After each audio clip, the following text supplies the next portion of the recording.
নমস্কাৰ। আজি এই প্ৰভুৰ দিনত ঈশ্বৰৰ আগত আমি সকলোৱে উপস্থিত আছোঁ। ঈশ্বৰে আমাক আৰু এটা এই প্ৰভুৰ দিন দেখিব দিলে। ঈশ্বৰক আমি ধন্যবাদ আৰু গৌৰৱ প্ৰশংসা কৰিছোঁ। আহক আমি ঈশ্বৰৰ বাইকলৈ আমি যাওঁ আৰু ঈশ্বৰৰ বাইকলৈ যোৱাৰ পূৰ্বে সকলোৱে আমি মূৰ দুৱাই প্ৰাৰ্থনা কৰোঁ হওক ঈশ্বৰৰ ওচৰত। পবিত্ৰ মৰমীয়াল পিতৃ ঈশ্বৰ, তোমাক ধন্যবাদ কৰিছোঁ। তুমি আমাক সঁচাকৈ মৰম কৰিলা, প্ৰেম কৰিলা। আমি যেতিয়া তোমাৰ পৰা আঁতৰি পাপত জীয়াই আছিলোঁ, পাপ কৰি মৰি আছিলোঁ, তোমাৰ শত্ৰু হৈ পাপত মগ্ন আছিলোঁ, এই জগতত হেৰাই মাংসত জীৱন যাপন কৰিছিলোঁ, সেই অৱস্থাতেই তুমি আমাক মৰম কৰিলা, প্ৰেম কৰিলা। আৰু তোমাৰ সেই মৰম, সেই প্ৰেমৰ কাৰণে আমাৰ সকলো পাপৰ ভাৰ ল'বৰ কাৰণে তুমি স্বৰ্গৰ পৰা আহিব লগা হ'ল। আৰু আমাৰ ওপৰৰ সকলো যি দ্বন্দ্ব বিচাৰ শাস্তি তুমি ধাৰ্মিকভাৱে ল'লা আৰু আমাক তুমি সেই মহাবিচাৰ মহাদ্বন্দ্বৰ পৰা নিজকে বলিদান দি আমাক তুমি ৰেহাই দিলা, ৰক্ষা কৰিলা। প্ৰভু, এই মহা অনুগ্ৰহ মহাপ্ৰেমৰ কাৰণে তোমাক আমি সঁচাই ধন্যবাদ কৰিছোঁ, গৌৰৱ কৰিছোঁ। তোমাক ভাল পোৱা তোমাৰ তেজেৰে কিনা লোকসকল য'ত য'ত এতিয়া আমি গোট খাইছোঁ, তোমাৰ অনুগ্ৰহ শান্তি আশীৰ্বাদ সকলোকে দান কৰক। তোমাৰ ক্ষমা অনুগ্ৰহ দয়া আশীৰ্বাদ সকলোৰ কাৰণে খুজিছোঁ। তুমি যেন আমাক তোমাৰ জ্ঞানত অনুগ্ৰহত বাঢ়ি বাঢ়ি যাবলৈ সহায় কৰা, যাতে আমি তোমাৰ আগত যিদিনা আমি খাৰা হ'ম, থিয় হ'ম, সেইদিনাখন যেন আমি নিষ্কলংক নিৰ্দোষী শুদ্ধ নিশা সম্পূৰ্ণ সিদ্ধৰূপে থিয় হ'ব পাৰিম। আমাক সকলোকে আশীৰ্বাদ কৰক। এই শেষকালৰ মানুহৰ মাজত আমি এতিয়া জীয়াই আছোঁ আৰু তোমাৰ শেষকালৰ সকলো চিনবিলাক আমি ফলিওৱা আমি দেখা পাইছোঁ। গতিকে তুমি আমাক অনুগ্ৰহ কৰক, তোমাক সন্তোষজনক তোমাৰ প্ৰিয় ভাল সন্তানৰ দৰে যেন আমি জীয়াই থাকিম, শুদ্ধ ভাল খ্ৰীষ্টান জীৱন কৰিব পৰাকৈ সকলোকে আশীৰ্বাদ কৰক। পবিত্ৰ আত্মা আমাক তোমাৰ আত্মাৰে পৰিপূৰ্ণ কৰি ৰাখক। এই প্ৰাৰ্থনা প্ৰভু যীশুৰ নামত খুজিছোঁ, আমেন। আমি বাইবেল উলিয়াইছোঁ। আহক আমি 2 তিমথিয় 2 অধ্যায়লৈ আমি গৈছোঁ। 2 তিমথিয় চেপ্টাৰ 2, 2 তিমথিয় 2 অধ্যায় মেলিছোঁ, শাস্ত্ৰলৈ গৈছোঁ।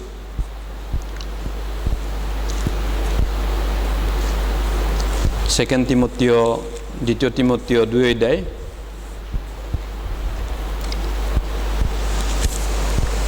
2 তিমথিয় 2 অধ্যায় আমি শাস্ত্ৰ মেলিছোঁ।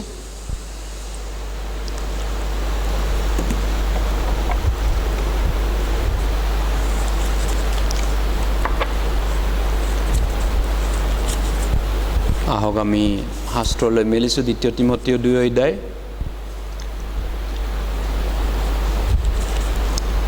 10 পদ 2 তিমথিয় 2 অধ্যায় 10 পদ আমি মেলিছোঁ।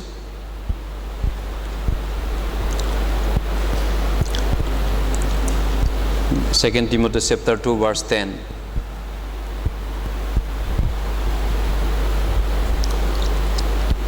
দুই অধ্যায় 10 পদ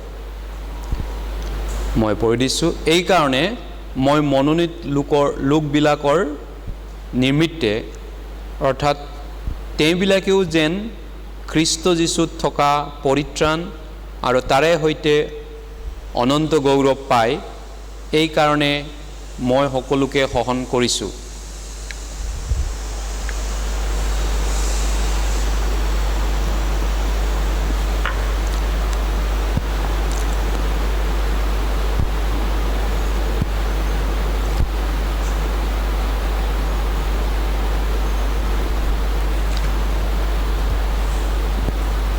বিশেষভাৱে শাস্ত্ৰত 1 তিমথিয় 2 অধ্যায়ত আমি যদি পঢ়োঁ, ঈশ্বৰে ইচ্ছা কৰে সকলো মানুহক তেওঁ উদ্ধাৰ পোৱাটো, সকলো মানুহ যেন পৰিত্ৰাণ উদ্ধাৰ পায়, এয়া ঈশ্বৰৰ ইচ্ছা হয়।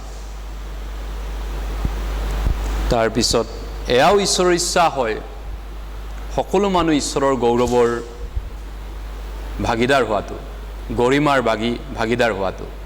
উদ্ধাৰ পোৱাবিলাকৰ মাজত, উদ্ধাৰ পোৱাৰ পিছত সকলোৱে যেন ঈশ্বৰৰ গৌৰৱৰ ভাগি হয়, ঈশ্বৰৰ মহিমাৰ ভাগি হয়, এয়াও ঈশ্বৰৰ ইচ্ছা। গতিকে পৰিত্ৰাণ আমাৰ কাৰণে বহুত ইম্পৰ্টেণ্ট, নহয়নে? চেলভেশ্যন, সেই মহা পৰিত্ৰাণ, এব্ৰী 2:4 কোৱাৰ ধৰণে সেই মহা পৰিত্ৰাণ আমাৰ কাৰণে সঁচাই মূল্যৱান। আৰু আমি পোৱাৰ যোগ্য নাছিলোঁ, আমি অযোগ্য লোক। ঈশ্বৰে আমাক দয়া কৰি, মৰম কৰি ফ্ৰীকে গিফ্ট দিছে, দান দিছে এই মহা পৰিত্ৰাণটো।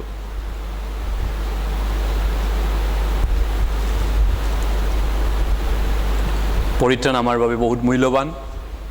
আন সকলোতকৈ আমাৰ বাবে সবচে গুৰুত্বপূৰ্ণ বাইবেলৰ বিষয়টো হৈছে মোৰ চেলভেশ্যন, মোৰ পৰিত্ৰাণটো, মাই চেলভেশ্যন।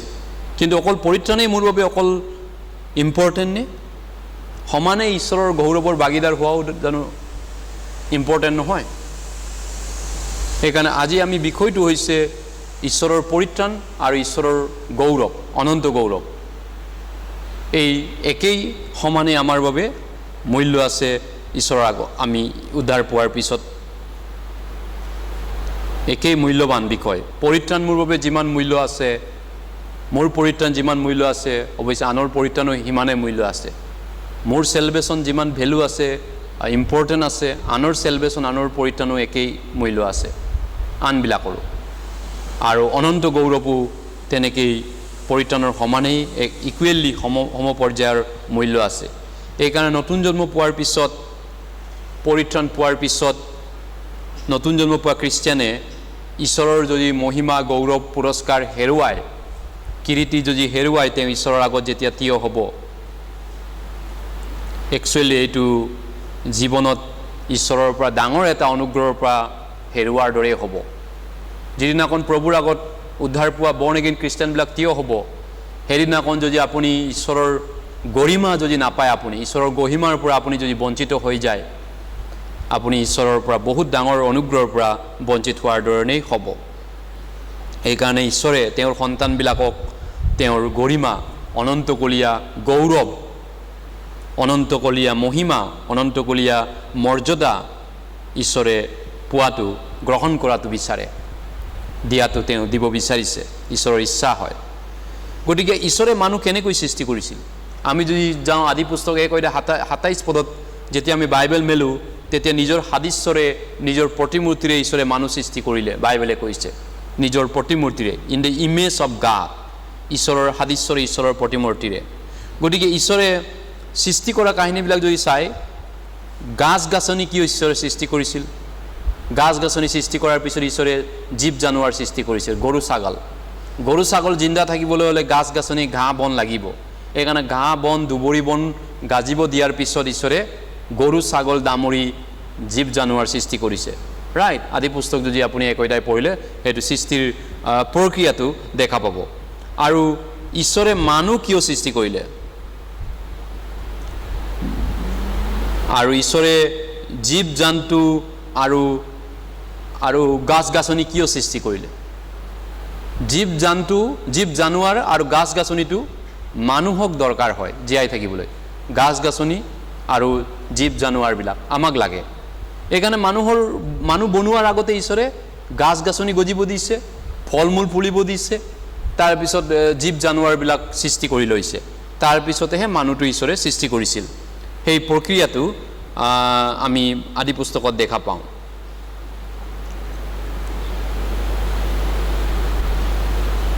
আদি পুস্তক যদি আমি যেতিয়া চাইছোঁ, ঈশ্বৰে এইধৰণে সৃষ্টি কৰা প্ৰক্ৰিয়াটো আমি দেখা পাওঁ।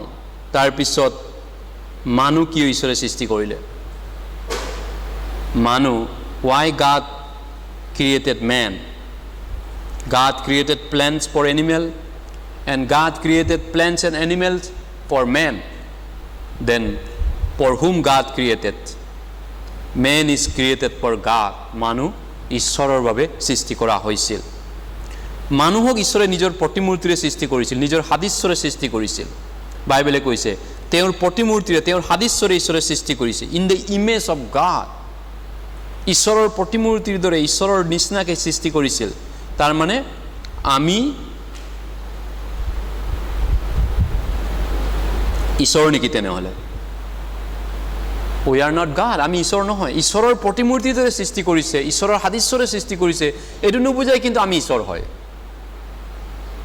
কিন্তু ইয়াৰ অৰ্থটো হৈছে আমি ঈশ্বৰৰ দৰে হলো দৰে ঈশ্বৰৰ দৰে কিন্তু ঈশ্বৰ নহয় ঈশ্বৰৰ নিচিনা হলো কিন্তু ঈশ্বৰ নহয় লাইক গড নট গড হিমসেল্ফ সেইকাৰণে আমি ঈশ্বৰৰ দৰে যেতিয়া সৃষ্টি কৰিছোঁ বাইবেলে কৈছে ঈশ্বৰ অনন্ত ঈশ্বৰ গড ইজ এটাৰ্নেল গড এইকাৰণে ঈশ্বৰৰ দৰে সৃষ্ট অকল মনুষ্যৰহে অনন্তকলীয়া বিষয় আছে সেইকাৰণে মনুষ্যকে ঈশ্বৰে অনন্তকাল থাকাকে সৃষ্টি কৰিছে এইকাৰণে it's mean that we live eternally in glory like God আমি ঈশ্বৰৰ দৰে প্ৰতিমূৰ্তিৰ দৰে সৃষ্টি কৰা হয় আদি পুস্তক 1 অধ্যায় যদি চাওঁ সকলো বস্তু ঈশ্বৰে সৃষ্টি কৰাৰ অন্তত মানুহ ঈশ্বৰৰ প্ৰতিমূৰ্তিৰে সৃষ্টি কৰিছিল তাৰ মানে ঈশ্বৰ অনন্ত গড ইজ এটাৰ্নেল মানুহ অনন্তকলীয়া থাকাকে মানুহক ঈশ্বৰে সৃষ্টি কৰিলে আন বস্তুৰ পৰা পৃথক কৰিলে এইকাৰণে আমি অনন্তকাৰ ঈশ্বৰৰ গৌৰৱ মহিমা ভাগিদাৰ হ'ব পাৰোঁ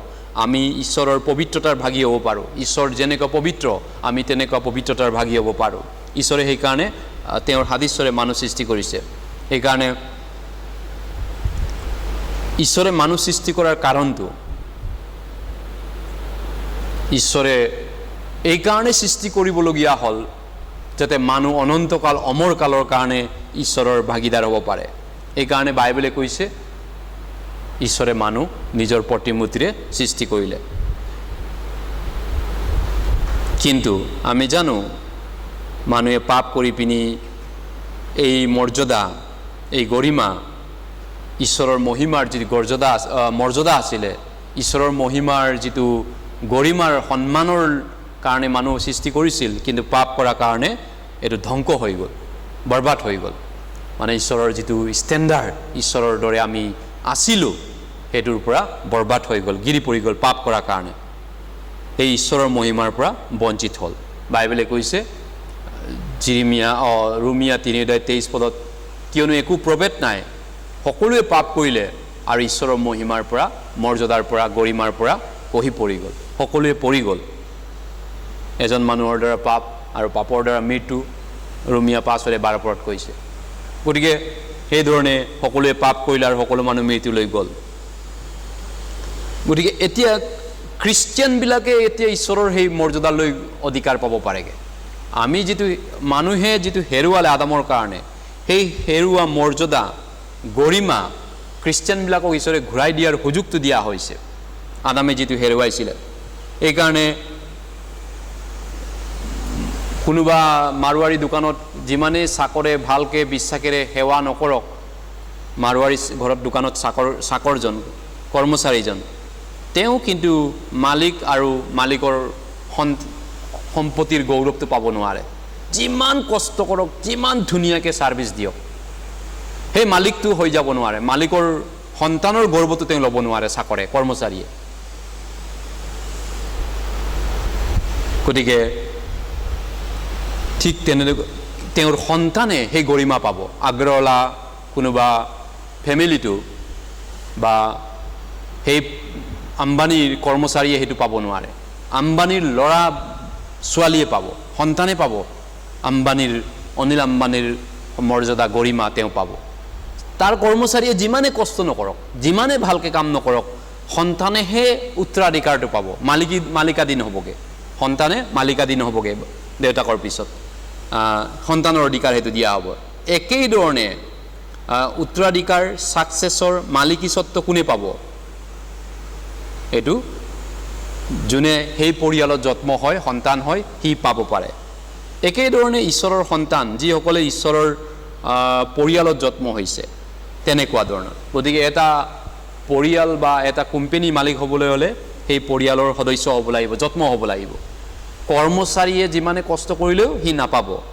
ভাল কাম কৰিলেও কিন্তু সেই পৰিয়ালত জন্ম হ'লে সেই মালিকাধীন হ'ব আৰু একেই মৰ্যাদা একেই ভোগ উত্তৰাধিকাৰ আম্বানীৰ ল'ৰা ছোৱালী বা বংশই তেওঁৰ পৰিয়ালৰ বংশই পাব আম্বানীৰ যিটো মৰ্যাদা গৰিমা সন্মান আছিলে তাৰ বংশ তাৰ পেটত যৎমাতবিলাকে সেইটো পাবগৈ কৰ্মচাৰীয়ে নাপাব গতিকে সেইধৰণে ঈশ্বৰৰ সন্তানবিলাকলৈ সেই মৰ্যাদা সন্মান দিয়া হয় ঈশ্বৰৰ পৰিয়ালত জন্ম হোৱাৰ লগে লগে আমেৰিকাৰ ৰাষ্ট্ৰপতি যেতিয়া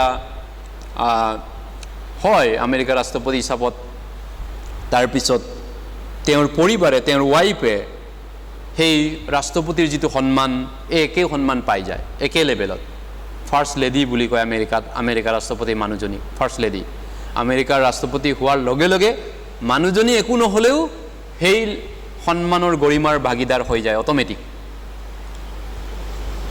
আৰু বেনিফিট যিটো পাব ৰাষ্ট্ৰপতিয়ে সেই বেনিফিটটো একেই সন্মান একেই গৌৰৱ য'তে যায় যেনেকৈ যায় এইটো পাব মান মৰ্যাদা ৱাইফ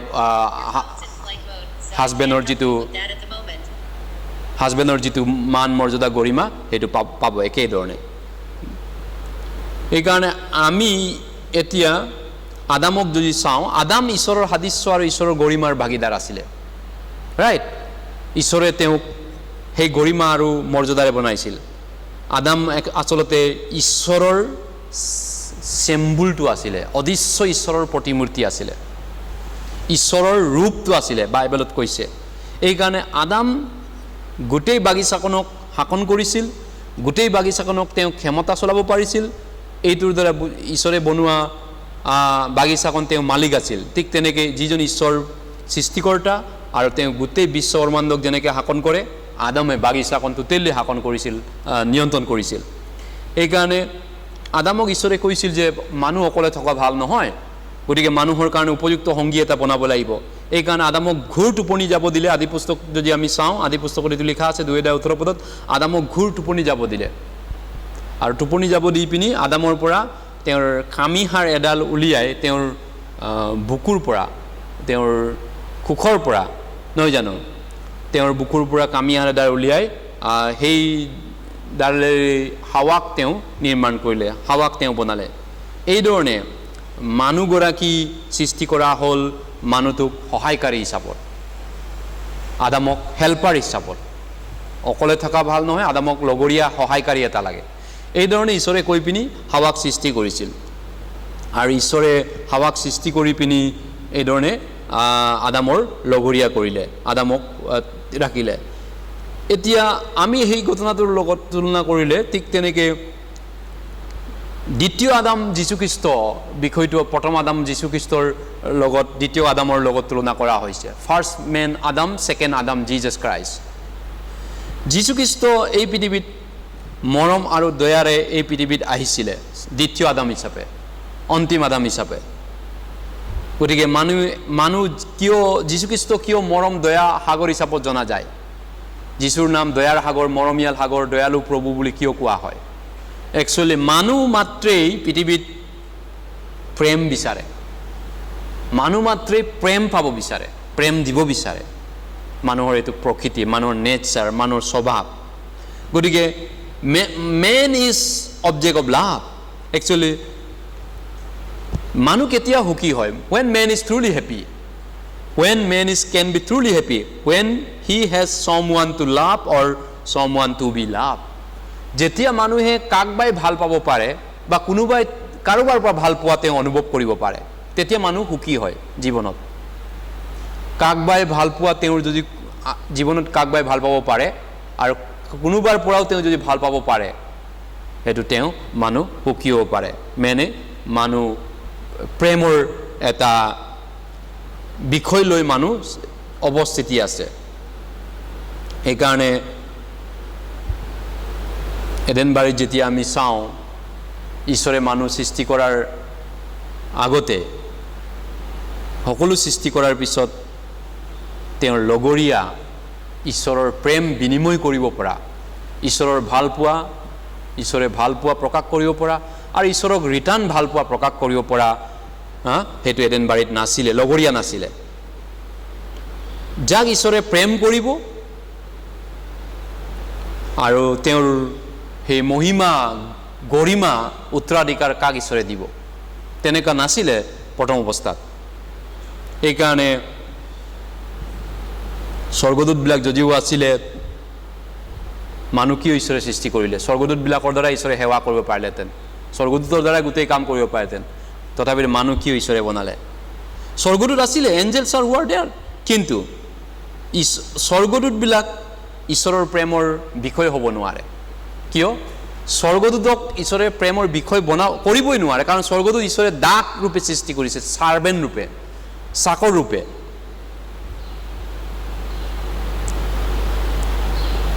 চাৰ্ভেণ্ট ঈশ্বৰৰ ছাৰ্ভিচ কৰা চাকৰ ৰূপে স্বৰ্গদূতক সৃষ্টি কৰিছে এইকাৰণে ঈশ্বৰৰ সমপৰ্যায়ৰ লেভেলৰ তেওঁলোকে প্ৰেমৰ পাত্ৰ হ'ব নোৱাৰে চাকৰবিলাকক ঈশ্বৰৰ ইকুৱেলি মৰম পাবলৈ ঈশ্বৰক ইকুৱেলি প্ৰেম দিবলৈ প্ৰেম পাবলৈ এটা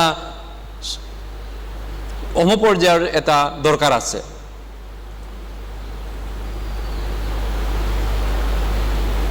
কিন্তু এই সমপৰ্যায়ৰ ঈশ্বৰৰ ইকুৱেলি সন্মান গৌৰৱ মহিমা পাবলৈ হ'লে এনেই পাব নোৱাৰি ইয়াৰ বাবে যোগ্য হ'ব লাগিব মানুহ equally the man have to be qualified to inherit the eternal glory of God with God to live with God eternally মানুহ ঈশ্বৰৰ সমপৰ্যায়ৰ দৰে যদি হ'ব বিচাৰে এই কাৰণে মানুহে অনন্তকলীয়া গৌৰৱ ভাগিদাৰ পাবলৈ হ'লে তেওঁ এটা টেষ্টৰ মাজেদি তেওঁ সেইটো কোৱালিফিকেশ্যন হ'ব লাগিব এটা পৰীক্ষা তেওঁ দিব লাগিব আদাম ঈশ্বৰৰ যদি সমপৰ্যায়ৰ হ'ব বিচাৰে ঈশ্বৰলৈকে চিৰজীৱন যদি অমৰকাল হ'ব বিচাৰে তেতিয়াহ'লে আদামক এটা টেষ্টিঙৰ দ্বাৰা সেইটো কৰা যাব ঈশ্বৰৰ ইকুৱেলি সমপৰ্যায়ৰ হ'বলৈ হ'লে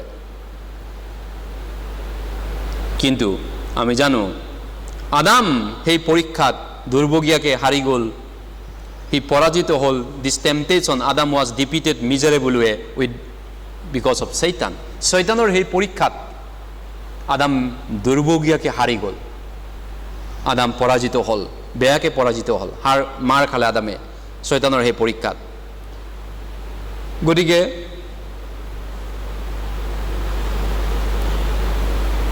শৈতানৰ যিটো টেম্পটেশ্যন সেই টেম্পটেশ্যন আদামে জিকিব নোৱাৰিলে আদাম ফেইল হ'ল সেই পৰীক্ষাত দুৰ্ভগীয়াকৈ খালে তেওঁ মাৰ খালে এইকাৰণে মানুহ সেই ঈশ্বৰৰ গৌৰৱৰ যি পজিশ্যন আছিলে সেইটো হেৰুৱাবলগীয়া হ'ল যিটো কোৱালিফিকেশ্যন আছিলে ঈশ্বৰৰ সমপৰ্যায় ঈশ্বৰৰ সাদৃশ্যৰে সেই সাদৃশ্যৰ man has become the disqualified for the position of having God's companion of love ঈশ্বৰৰ সমপৰ্যায়ৰ যিটো মৰম পাবলৈ আৰু মৰম দিবলৈ যিটো ঈশ্বৰে সৃষ্টি কৰিছিল আৰু সেইটোৰ পৰা মানুহ কহি পৰিল আৰু মানুহ নৰকৰ বাবে নিৰূপিত হ'ল নৰকত যোৱাৰ বাবে যাবৰলেখীয়া হৈ গ'ল মানুহ সেই শৈতানৰ পৰীক্ষাত মানুহ ফেইল হোৱাৰ পিছত তেওঁ হেল ফায়াৰত যাবলগীয়া যোগ্য হ'ল তাৰপিছত যীশু আহিবলগীয়া হ'ল বাইবেলে কোৱাৰ ধৰণে দ্বিতীয় আদাম ৰূপে অন্তিম আদাম ৰূপে যীশু ছেকেণ্ড ৰিপ্ৰেজেণ্টেটিভ আদাম প্ৰথম আদাম আদাম মানে হ'ল প্ৰত্যেক মানুহক ৰিপ্ৰেজেণ্ট কৰে দ্বিতীয় আদাম যীশুখ্ৰীষ্ট আহিবলগীয়া হ'ল প্ৰত্যেক মানুহক তেওঁ ৰিপ্ৰেজেণ্ট কৰে প্ৰতিনিধি কৰে আৰু যীশু আহি পিনি আদামে যিটো ফেইল কৰিলে আদামে যিটো হেৰুৱালে লছ খালে তেওঁ সেইটো বিচাৰি তেওঁ সেই হেৰুৱা মানুহটোক তেওঁৰ মৰম প্ৰেম তেওঁ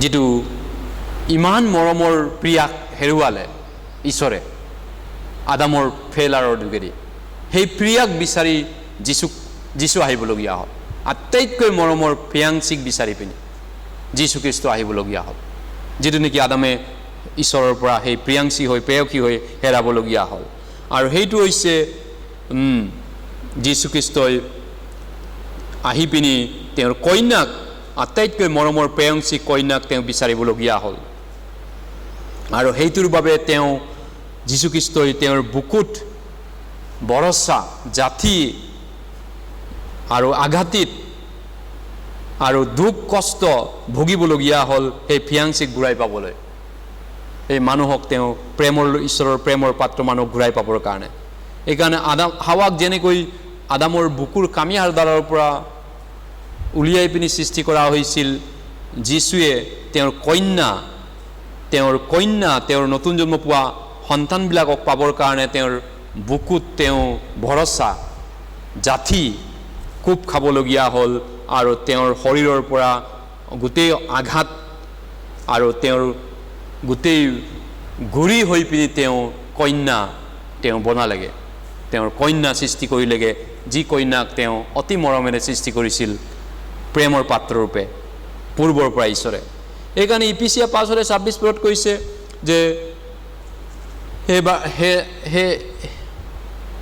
হে স্বামীবিলাক তোমালোকৰ খ্ৰীষ্টে যেনেকৈ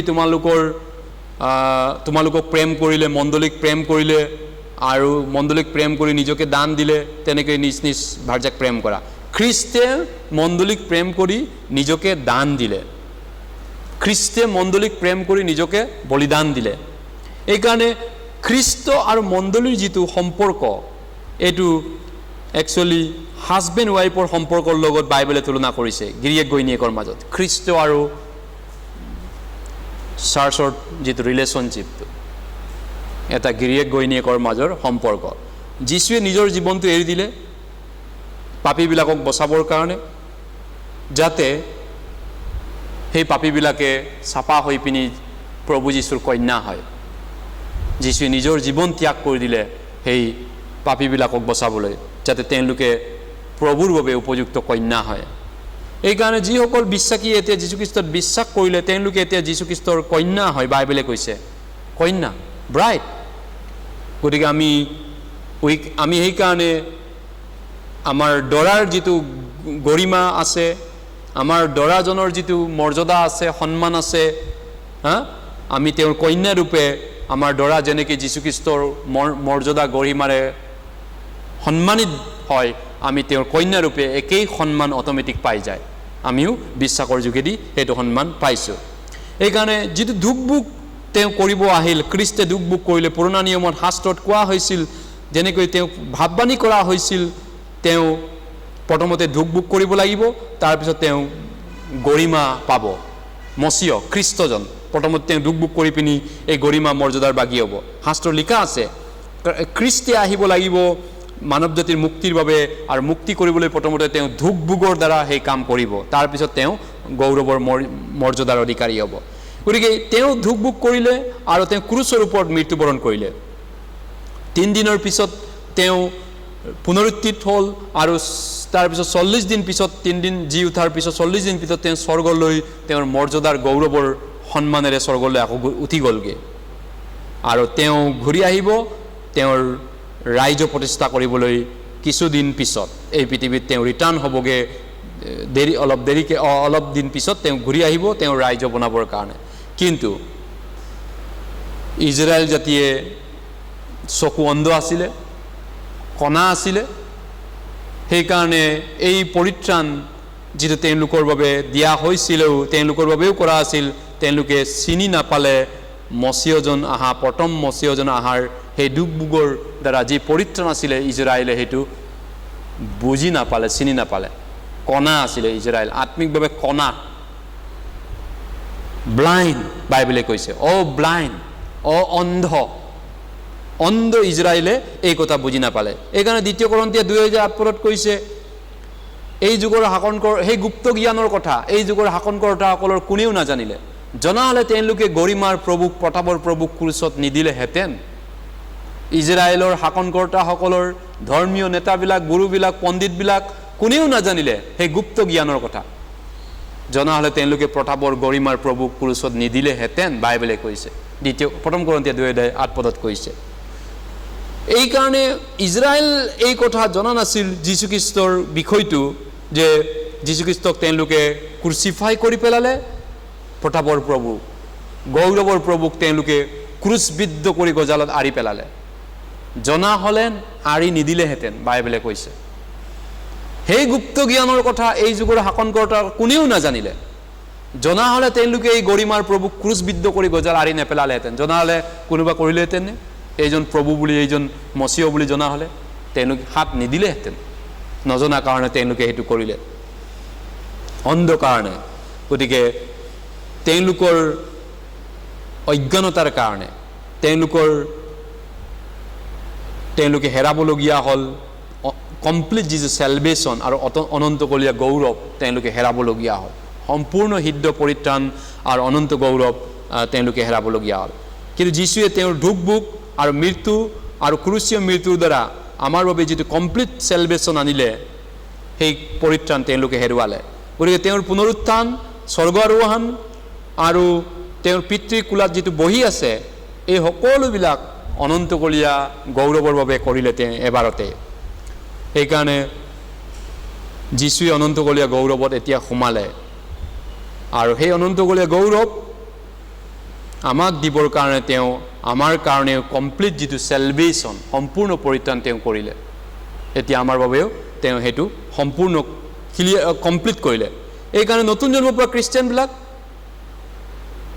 অকল পৰিত্ৰাণে আমি পোৱা নহয় নট অনলি চেলভেশ্যন অকল পৰিত্ৰাণ পায়ে আমি স্বৰ্গত সোমামনে নহয় আমি তেওঁৰ গৌৰৱৰ মহিমাৰ বাগী হ'বৰ কাৰণেও আমি যোগ্য হৈছোঁ আমি কোৱালিফিকেশ্যন হৈছোঁ যেনেকৈ আমেৰিকাৰ ৰাষ্ট্ৰপতি হোৱাৰ পিছত তেওঁৰ পৰিবাৰে অট'মেটিকলি কোৱালিফাই হৈ যায় ফাৰ্ষ্ট লেডি হ'বলৈ পঢ়া শুনা নাচায় ডিগ্ৰী নাচায় একো নাচায় হাজবেণ্ড হ'লে ৰাষ্ট্ৰপতি ৱাইফেও হৈ যায় ঠিক তেনেকৈ আমাৰ হাজবেণ্ড প্ৰভু যীশু যিটো মহিমা গৌৰৱৰ ভাগীয় স্বৰ্গত গ'ল আছেগৈ আমি অট'মেটিক সেই স্বৰ্গৰ ভাগীদাৰ গৌৰৱৰ ভাগীদাৰ হৈছোঁ সেইকাৰণে আটাইতকৈ ঈশ্বৰে আমাক উদ্ধাৰ কৰাৰ মূল কাৰণ এইটো কিয় আমাক ঈশ্বৰে পৰিত্ৰাণ দিলে কি ৱাই গড ছেভ আছ দ্য প্ৰাইমাৰী কি অফ ছেভিং আছ এইটো আছিলে ঈশ্বৰে আমাক উদ্ধাৰ কৰাৰ মূল কাৰণ কিন্তু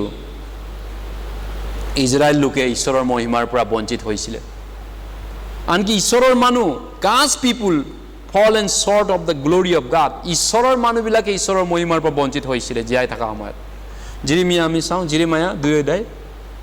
জিৰিমিয়া 2:11 পদ Jeremiah chapter 2 verse 11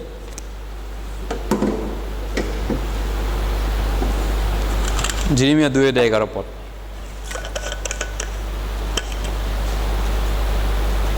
Jeremiah chapter 2 verse 11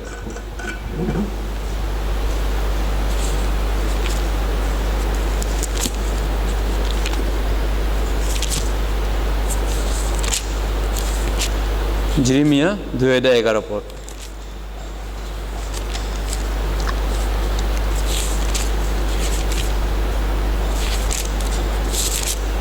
Jeremiah 2:11 পদ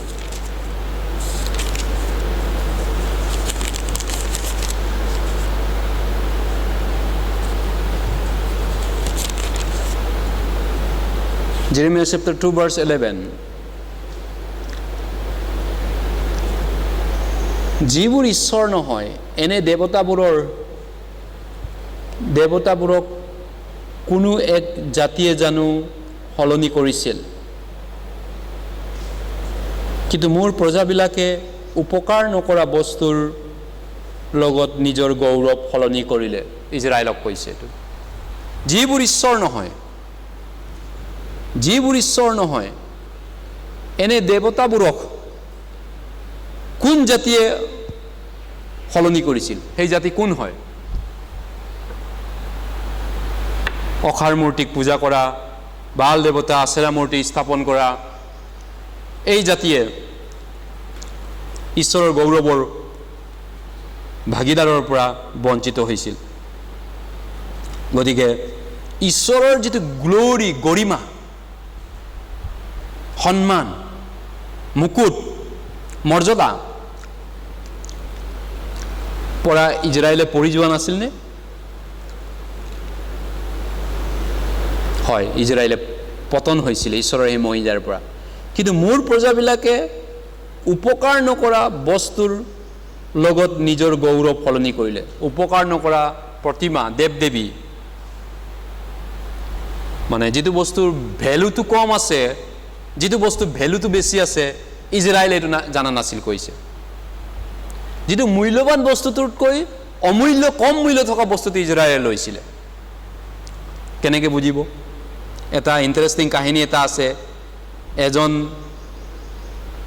এটা কাহিনী আছে দৃষ্টান্ত বা গল্প কাহিনী এজন ব্যক্তিয়ে বোলে এটা গাধ মানে ঘোঁৰাৰ সমান ভেলু আছে নহয় জানো বহুত দাম আজিকালি বহুত ভেলু আছে এটা গাধ বোলে এটা পচা আপেলৰ বিনিময়ত দি দিলে বোলে এজন ব্যক্তিয়ে এটা কাহিনী আছে সঁচা কথা এটা পচা আপেলটো দিবি দিম এই আপেলটো দিবি দিম কিন্তু তোমাৰ গাধটো দিব লাগিব ঘোঁৰাটো দিব লাগিব মই ঘোঁৰাটো দি দিছোঁ এটা পচা আপেলৰ লগত ঘোঁৰা এটা দি দিলে এজন ব্যক্তি আছিলে এক্সচেঞ্জ কৰি পেলালে মূল্যৱান বস্তুটো যেটো নেকি ইউজলেছ কাম নাইকিয়া একো ভেলু নোহোৱা পচা আপেলটোৰ লগত বহুত মূল্যৱান বস্তু এটা দি দিলে বদলি কৰিলে এনেকুৱা বুৰ্বক অজ্ঞান মানুহ থাকিব পাৰেনে কিমান বুৰ্বক নহয় জানো কি যে বুৰ্বক মানুহ এই মানুহজন বুলি আমি কওঁ what a foolish man he is he exchanged with a donkey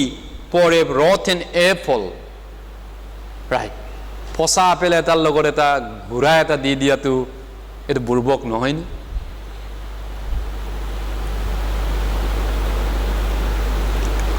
কিন্তু ইজৰাইল জাতি একেই ভুল কৰিলে বাইবেলে কৈছে একেই ভুল কৰিলে তেওঁলোকে ঈশ্বৰৰ গৌৰৱ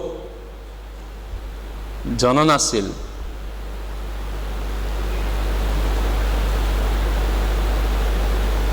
আৰু তেওঁলোকে ঈশ্বৰৰ সেই গৌৰৱটো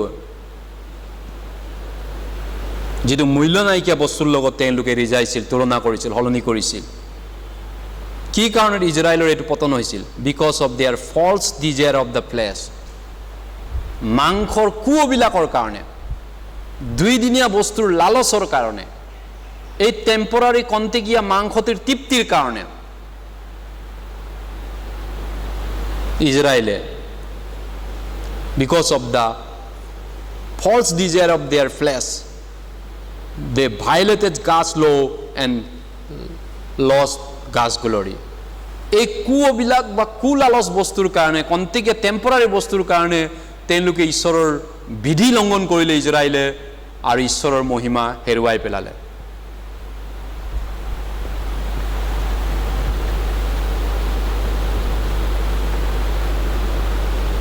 এই কাৰণে 12 পদটো কৈছে 2:12 পদ জেৰেমিয়া 2:12 পদ জিহুৱাই কৈছে জেৰেমিয়া chapter 2 verse 12 ইজৰাইলক হে আকাশ মণ্ডল ইয়াত বিস্ময় মানা তাতে নুম হিউৰুৱা অতিকৈ তদা লগা 12 পদত কৈছে be astonished o heavens at this and be horribly afraid be very desolate প্ৰভু জিহুৱাই কৈছে আনকি স্বৰ্গ আকাশ মণ্ডল ঈশ্বৰক ভয় খাবলৈ কৈছে তেওঁলোকো যাতে ঈশ্বৰৰ মহিমা হেৰাই নেপেলাবৰ কাৰণে সাৱধান হ'বলৈ কৈছে স্বৰ্গ আকাশ সূৰ্য চন্দ্ৰ they may also lose the glory of God be afraid তেওঁলোকে ভয় খায় আসলতে সূৰ্যও ভয় খায় আন ভাষাত ক'বলৈ গ'লে চন্দ্ৰও ভয় খায় পৃথিৱীয়ে ভয় খায় স্বৰ্গ ভয় খায় কেনেবাকৈ ঈশ্বৰৰ মহিমাৰ পৰা গিৰি পৰিম নেকি ঈশ্বৰৰ মৰ্যাদা হেৰুৱাই পেলাম নেকি তেওঁলোকে ভয় খায় কিন্তু ইজৰাইল ঈশ্বৰৰ মানুহবিলাকে অলপো দুখ নাই ঈশ্বৰৰ মৰ্যাদা হেৰুৱায়ও তেওঁলোক অলপো আক্ষেপ নাই ঈশ্বৰৰ সন্মান হেৰায়ও but the people of God are not sad or afraid by it যে ঈশ্বৰৰ মৰ্যাদা হেৰুৱালে কিমান ডাঙৰ লছ হয় ঈশ্বৰৰ মানুহে হেতু আক্ষেপ নকৰে চিন্তা নকৰে এইকাৰণে ঈশ্বৰৰ গৌৰৱ তেওঁলোকে নাজানা কাৰণত এইটো কৰি আছে why this is because the people of God do not truly realize what the glory of God is ঈশ্বৰৰ মহিমা বা ঈশ্বৰৰ গৰিমা কি হয় তেওঁলোকে নাজানে মানুহে যেতিয়া এছেম্বলি চলি থাকে গুৱাহাটীত এছেম্বলি চলি আছে দিছপুৰত অসম বিধানসভা সদনৰ গৰিমা সদনৰ সন্মান মৰ্যাদা আমি ৰক্ষা কৰো হক এই পবিত্ৰ সদনত বুলি কয় তেওঁলোকে তেওঁলোকৰ কথা এইটো পবিত্ৰ সদন কি পবিত্ৰ নাজানো তাত কি কিনো তাত গৰিমা সন্মান মান মৰ্যাদাৰ কথা কয়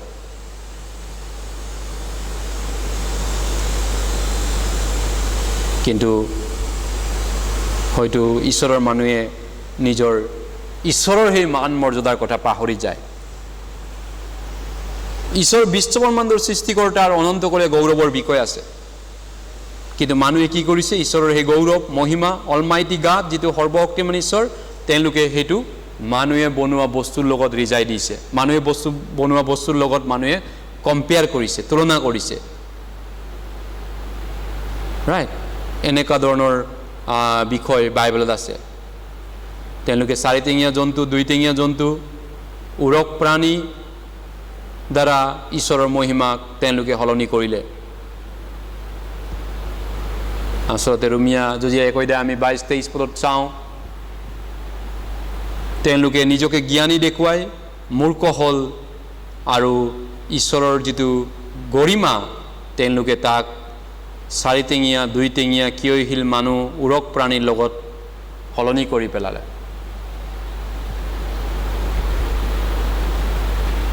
ঈশ্বৰ সৃষ্টিকৰ্তা, বিশ্বব্ৰহ্মাণ্ডৰ মালিক আৰু তেওঁৰ গৌৰৱ মহিমা অমৰ অনন্তকলীয়া। তেওঁলোকে চাৰিঠেঙীয়া জন্তু, দুইঠেঙীয়া জন্তুৰ মূৰ্তি, চাৰিঠেঙীয়া জন্তুৰ মূৰ্তি আকাৰ দিব, মানুহৰ মূৰ্তি আকাৰ দিব, প্ৰণাম কৰিব, চৰাই চিৰিকটিৰ মূৰ্তি আকাৰ দিব, জীৱ জানোৱাৰৰ মূৰ্তি আকাৰ দিব আৰু বগাই পুৰা জন্তুৰ আকাৰ দি পিনি সেইটো ঈশ্বৰ বুলি পূজা কৰি সৰ্বশক্তিমান ঈশ্বৰক গৰিমাকে তেওঁলোকে মাটিত মিলাই পেলালে। সৃষ্টিকৰ্তাক তেওঁলোকে চাৰিঠেঙীয়া জন্তুৰ লগত মিলাই পেলালে।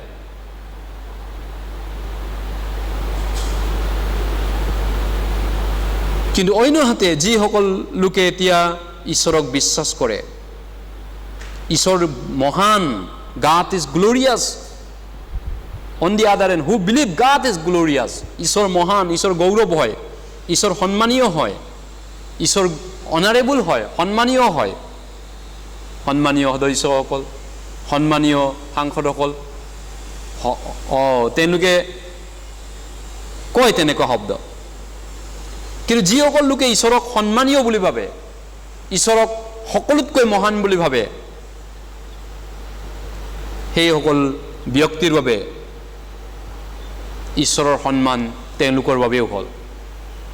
যিসকলে ঈশ্বৰক সন্মান দিছে, ঈশ্বৰে তেওঁলোককো সন্মান দিছে, সন্মান দিয়ে, হয় তেওঁলোকৰ বাবে হ'ল। মোক মৰ্যাদা কৰাবিলাকক মই মৰ্যাদা কৰিম, চমুৱেলে কৈছে, আৰু মোক তুচ্ছ কৰাবিলাকক মই তুচ্ছ কৰিম। ৰাইট, সেইকাৰণে বাইবেলে কৈছে মানুহ সন্মানীয় হয়, যদিও মানুহ সন্মানীয় হয়, কিন্তু তাৰ যদি মূল্য মানুহে নাজানে, সি বিনষ্ট হ'বলগীয়া জানুৱাৰৰ দৰে হয়, গীতমালা 49:20 পদত কৈছে। ৰাইট, গতিকে এইকাৰণে মেন ইজ গ্লৰিয়াছ বিং, মানুহ সন্মানীয় বিষয় হয়, মানুহ সন্মানীয় হয়, আমি সন্মানীয় হয় সঁচাই ঈশ্বৰৰ আগত, গৌৰৱৰ বিষয় হয়। আমি যে চাৰিঠেঙীয়া নহ'লোঁ বা অন্য জীৱ জানোৱাৰৰ দৰে আত্মা নোহোৱাকৈ যে আমি ঈশ্বৰৰ প্ৰতিমূৰ্তি নোহোৱাকৈ যেন আমাক সৃষ্টি কৰা নাই, ঈশ্বৰে প্ৰতিমূৰ্তিৰে সৃষ্টি কৰিছে। এইকাৰণে নতুন জন্ম পোৱা খ্ৰীষ্টানবিলাক এতিয়া স্বৰ্গলৈ যোৱাটো নিশ্চয়তা হোৱাটো এটা সন্মানৰ বিষয় নহয়নে? এইটো গৌৰৱৰ বিষয় নহয় যে আমি স্বৰ্গলৈ যাব পাৰিছোঁ।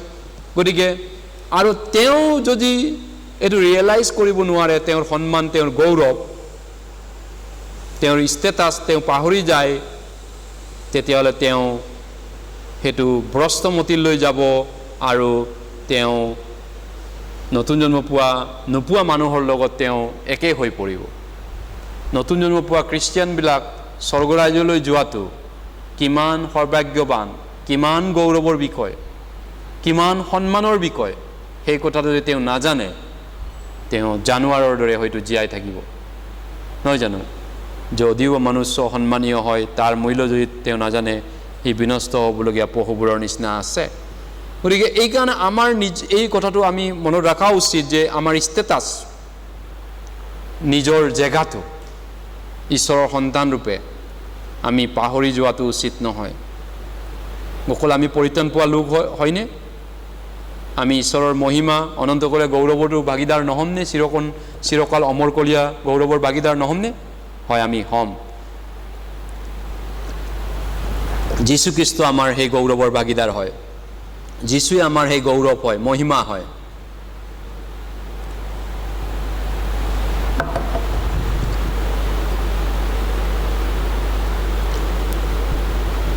আমি চাওঁ দ্বিতীয় তেছালোনিকিয়া 2 অধ্যায়, 2 তেছালোনিকিয়া চেপ্টাৰ 2,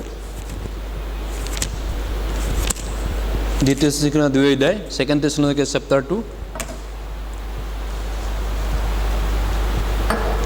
দ্বিতীয় তেছালোনিকিয়া 2 অধ্যায়, দ্বিতীয় তেছালোনিকিয়া 2 তেছালোনিকিয়া 2 অধ্যায় 13 আৰু 14 পদ, 13 and 14 verse. 2 Thessalonians chapter 13, chapter 2 আচলতে 2 অধ্যায়, 2 Thessalonians chapter 2, 13 and 14 verse. 2 অধ্যায় 13-14 পদ। কিন্তু হে মোৰ প্ৰভুৰ প্ৰেম পাত্ৰ ভাইবিলাক, তোমালোকৰ কাৰণে ঈশ্বৰৰ সদায় ধন্যবাদ দিয়া আমাৰ কৰ্তব্য, কিয়নো আত্মাই কৰা পবিত্ৰতাত আৰু সত্যতাৰ বিশ্বাসত ঈশ্বৰে আদিৰে পৰা তোমালোকক পৰিত্ৰাণৰ নিমিত্তে মনোনীত কৰিলে। আমি একেলগে পঢ়িম 14 পদ। আৰু সেই অভিপ্ৰায়ে আমাৰ প্ৰভু যীশু খ্ৰীষ্টৰ গৌৰৱ লাভ কৰিবৰ কাৰণে আমাৰ সুবাৰ্তাৰ দ্বাৰাই তোমালোকক আমন্ত্ৰণ কৰিলে। আমাৰ প্ৰভু যীশু খ্ৰীষ্টৰ গৌৰৱ, the glory of Jesus Christ. Jesus Christ is our গ্লৰি।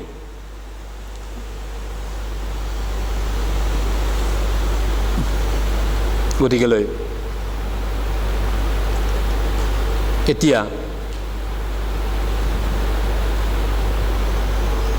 ঈশ্বৰে মানুহক ঈশ্বৰৰ গৌৰৱৰ ভাগিদাৰ কৰিবলৈ দিছে, কিন্তু মানুহ আপোনা আপুনি ঈশ্বৰৰ সেই গৌৰৱ হেৰুৱাই পেলালে। আপোনা আপুনি মানুহে নিজে নিজে আপোনা আপুনি ঈশ্বৰৰ সেই সন্মান হেৰুৱাই পেলাইছে আৰু নিজকে নিজে ভ্ৰষ্ট কৰি পেলাইছে। ওপৰে কওক 7 অধ্যায় 29 পদত কৈছে, মই ইয়াকে জানিলোঁ যে ঈশ্বৰে যেতিয়া মানুহ সৃষ্টি কৰিছিল, মানুহক সৰলকৈ জানো সৃষ্টি কৰা নাছিল, কিন্তু মানুহবিলাকে বিপদে যাবৰ নিমিত্তে নানা উপায় উলিয়াই ল'লে।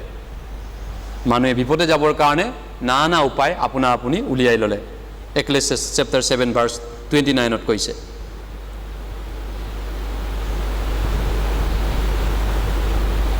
যীশুখ্ৰীষ্ট সেই ঈশ্বৰৰ প্ৰতিমূৰ্তি, প্ৰতিবিম্ব। ইব্ৰী 1 অধ্যায় 3 পদত কৈছে, তেওঁ ঈশ্বৰত্বৰ তত্ত্বৰ চাপ, ঈশ্বৰত্বৰ তত্ত্বৰ চাপ, ঈশ্বৰত্বৰ প্ৰকাশিত প্ৰতিবিম্ব। প্ৰতিবিম্ব আইনাত যেনেকৈ নিজৰ চেহেৰা দেখা পায়, ঈশ্বৰৰ চেহেৰাটো যীশু হয়। পিলিপে সুধিছিলে, পিতৃকে মোক দেখাওকচোন।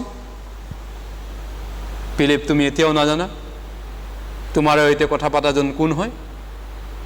মোক যোনে দেখিলে তেওঁ পিতৃকে দেখিলে। তেওঁ ঈশ্বৰত্বৰ সকলো গুণ পাৰফেক্টলি বসবাস কৰে। গডছ গ্লৰি, যোহনে 1 অধ্যায় 14 পদতো কৈছে, সেই বাক্য মাংস হ'ল আৰু অনুগ্ৰহ আৰু সত্যতাৰে আমাৰ মাজত বসতি কৰিলে। ঈশ্বৰৰ সম্পূৰ্ণতা তেওঁ নিবাস কৰে। ঈশ্বৰত্বৰ সম্পূৰ্ণতা তেওঁত আছে। ঈশ্বৰ যেনেকৈ সম্পূৰ্ণ, সেই গোটেইখিনি ঈশ্বৰত্বৰ গুণ, ঈশ্বৰত্ব তেওঁত বসবাস কৰে। জিজাছ ক্ৰাইষ্ট, গডছ গ্লৰি, ঈশ্বৰৰ মহিমা, ঈশ্বৰৰ গৰিমা যীশুখ্ৰীষ্টৰ যোগেদি ঈশ্বৰে প্ৰকাশ কৰিছে এই বিশ্বত। যীশুখ্ৰীষ্টৰ যোগেদি একমাত্ৰ তেওঁৰ কোলাত থকা পুত্ৰই প্ৰকাশ কৰিলে। ঈশ্বৰক কেতিয়াও কোনেও দেখা নাই, কিন্তু তেওঁৰ পুত্ৰত থকা একমাত্ৰ সেই পুত্ৰই প্ৰকাশ কৰিলে। গতিকে গডছ ৰিভিল হিজ ৱৰ্ডছ, তেওঁৰ বাক্য, তেওঁৰ প্ৰেম, তেওঁৰ ক্ষমতা আৰু তেওঁৰ গৌৰৱ যীশুখ্ৰীষ্টৰ যোগেদি ঈশ্বৰে এই পৃথিৱীত প্ৰকাশ কৰিছে। ৰাইট, আমি ঈশ্বৰক দেখা নাপাওঁ, কিন্তু যীশুখ্ৰীষ্টৰ যোগেদি তেওঁ সকলো প্ৰকাশ কৰিলে। গতিকে ঈশ্বৰে আমাক অকল পৰিত্ৰাণ দিবলৈ কাৰণে নহয়, ঈশ্বৰে আমাক অনন্ত গৌৰৱৰ কাৰণেও সৃষ্টি কৰিছে, উদ্ধাৰ কৰিছে।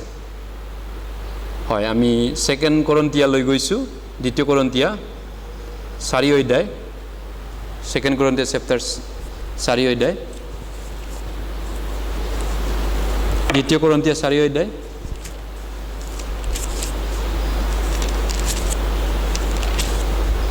2 কৰিন্থিয়া 4 অধ্যায় 6 পদ 2 Corinthians chapter 4 verse 6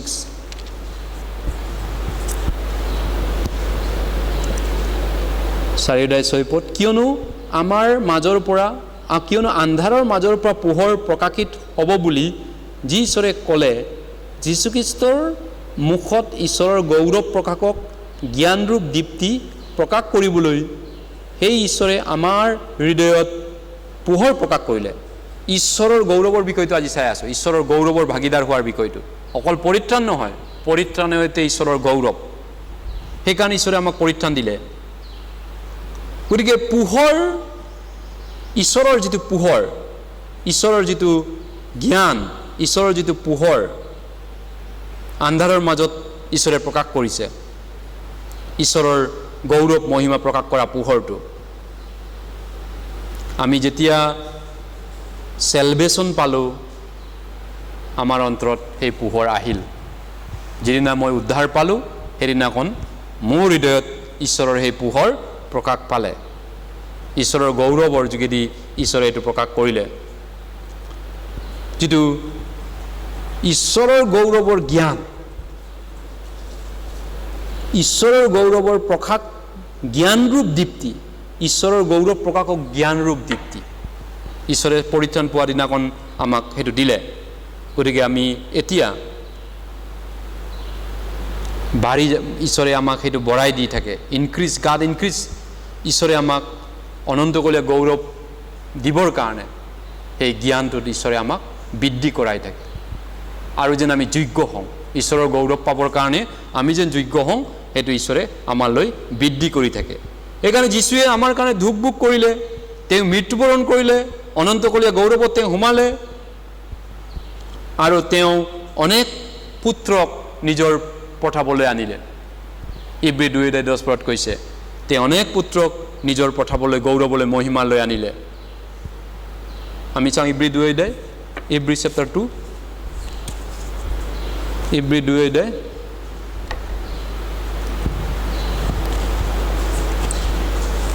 ইব্ৰী 2:10 পদ ইব্ৰী 2:10 পদ ইব্ৰী চেপ্টাৰ 2 ভাৰ্চ 10 2:10 পদ কিয়নো যিজনৰ কাৰণে আৰু যিজনৰ দ্বাৰাই সকলো হ'ল তেওঁ অনেক পুত্ৰক পঠাবলৈ গৰিমালৈ আনোতে যে তেওঁবিলাকৰ পৰিত্ৰাণৰ অধিকৰ্তাক দুখ ভোগৰ দ্বাৰাই সিদ্ধ কৰে এয়ে তেওঁৰ উপযুক্ত আছিল অনেক পুত্ৰক many sons to bring glory Anil আম্বানীৰ ঘৰত জন্মিলেতো অটোমেটিক অনিল আম্বানীৰ যিটো গৌৰৱ মহিমা তেওঁ অটোমেটিক পাব ল'ৰাটো কিবা এটা পঢ়িব নালাগে তাৰ বাবে কিবা এটা আৰ্জন কৰিব নালাগে সেই গৰিমা পাবৰ কাৰণে ঠিক তেনেকৈ যীশুৰ যিটো গৌৰৱ মহিমা তেওঁৰ সন্তানলৈ একেই ধৰণেই অটোমেটিক হৈ গৈছে অনেক পুত্ৰক তেওঁ গৌৰৱলৈ আনিবলৈ তেওঁ দুখ ভোগ কৰিলে গতিকে তেওঁ প্ৰথম জাত সন্তান তেওঁ প্ৰথম জাত আত্মা তেওঁ প্ৰথম জাত ফাৰ্ষ্ট বৰ্ণ প্ৰথম ফল অনলি দ্য বিগটেন ঈশ্বৰৰ একমাত্ৰ পুত্ৰ যীশুখ্ৰীষ্ট তেওঁ এই পৃথিৱীত আহিছিল আমাক বচাবৰ কাৰণে আৰু তেওঁ প্ৰথম জাত হিচাপত তেওঁ সেকেন্ড কামিঙতো দ্বিতীয়বাৰ তেওঁ আহিব আকৌ সেকেন্ড কামিঙত দ্বিতীয় আগমনত আৰু সেই সময়ত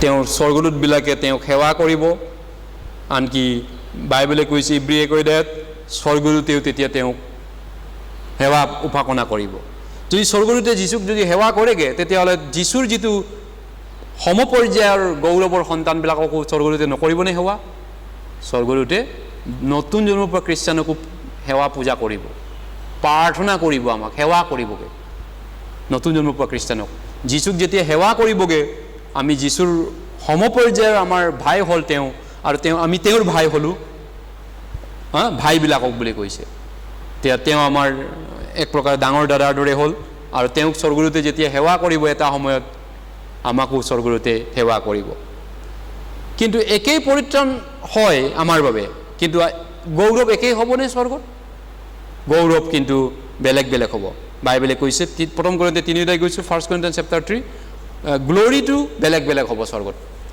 সো পৰিত্ৰাণ একেই পৰিত্ৰাণ এটাই পৰিত্ৰাণ কিন্তু গৌৰৱ মহিমা কীৰ্তি অলপ বেলেগ বেলেগ আছে ফাৰ্ষ্ট কৰিন্থিয়ান চেপ্টাৰ 3 প্ৰথম কৰিন্থিয়াৰ 3 অধ্যায় ফাৰ্ষ্ট কৰিন্থিয়ান চেপ্টাৰ 3 ভাৰ্ছ 11 3:11 পদ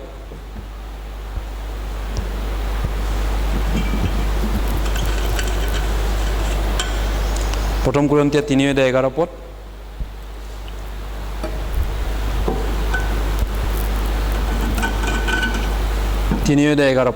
ফাৰ্ষ্ট কৰিন্থিয়ান চেপ্টাৰ 3 ভাৰ্ছ 11 11 পদৰ পৰা মই পঢ়ি গৈছোঁ কিয়নো যি স্থাপন কৰা হ'ল তাৰ বাহিৰে আন ভিত্তিমূল কোনেও স্থাপন কৰিব নোৱাৰে সেই ভিত্তিমূল যীশু খ্ৰীষ্ট সেই ভিত্তিমূলৰ ওপৰত সোণ ৰূপ ৰত্ন নাইবা কাঠ খেৰ নৰাৰে যদি কোনোৱে সাজে তেন্তে প্ৰতিজনৰ কৰ্ম প্ৰকাশিত হ'ব কিয়নো সেইদিনে তাক দেখুৱাব কাৰণ সেইদিন অগ্নিত প্ৰকাশিত হ'ব তাতে প্ৰতিজনৰ কৰ্ম কেনেকুৱা অগ্নিয়ে নিজেই জুয়ে তাক পৰীক্ষা কৰিব তাৰ ওপৰত সজা কোনোজনৰ যদি কৰ্ম যদি ৰয় তেন্তে তেওঁ পুৰস্কাৰ বা বেচ পাব আৰু কোনোজনৰ সজা কৰ্ম যদি পুৰি পেলায়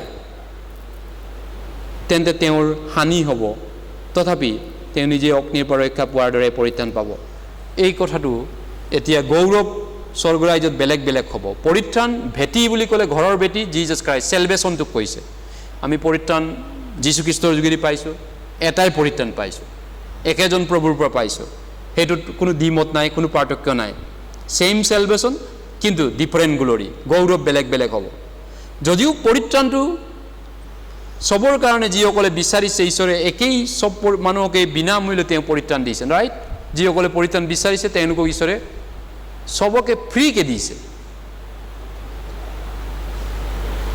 কিন্তু স্বৰ্গৰাজ্যত যিটো মহিমা গৰিমা সন্মান দিয়া হ'ব সেইটো জানো সবকে ফ্ৰীকে দিব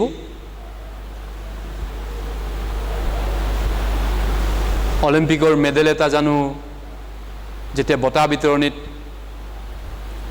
আসনবিলাক চকীবিলাক পাৰি দিব বিশ্বৰ নাম্বাৰ 1 খেলুৱৈ এইটো আসন শ্ৰেষ্ঠজনৰ আসন দ্বিতীয়জনৰ আসন তৃতীয়জনৰ সন্মানিত ব্যক্তিজনৰ আসন এইটো জানো বিনামূল্যে এনে সাধাৰণ মানুহক বহিব দিব তাত ডাঙৰ পেণ্ডেলত এই পৃথিৱীটো তেনেকুৱা নহয় ঈশ্বৰ তাতকৈ ন্যায়বান কিন্তু গতিকে ঈশ্বৰে জানো স্বৰ্গত যেতিয়া তেওঁৰ আসনবিলাক দিব পাৰি দিব এনে একো নোহোৱা মানুহক আসন পাৰি দিব নাই নাই এই পৃথিৱীটো তেনেকুৱা নহয় ঈশ্বৰ জাষ্ট হয় ন্যায়বান হয় বিজয়ীবিলাককে তেওঁ দিব বিজয়ী কৰা যিবিলাক বিজয়ী হৈ আহিব তেওঁলোকক বিজয়ী জয়যুক্তবিলাকক সেই সকলোক ঈশ্বৰে সেই সন্মান আৰু বিজয়ী মানে যিবিলাকে বিশ্বাসেৰে বিজয়ী হ'ল বাই ফেইথ এণ্ড লাভ প্ৰভুক প্ৰেম কৰি আৰু বিশ্বাসেৰে তেওঁলোকে জয়ী হ'ল সেই সকলোবিলাকক ঈশ্বৰে ন্যায় ৰূপে সন্মানিত কৰিব মুকুট আৰু কিৰীটিৰে ঘূৰাই দিবগে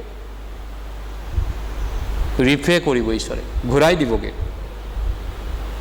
এইকাৰণে ইয়াত কৈছে 11 পৰা 15 পদলৈ এইটো গতিকে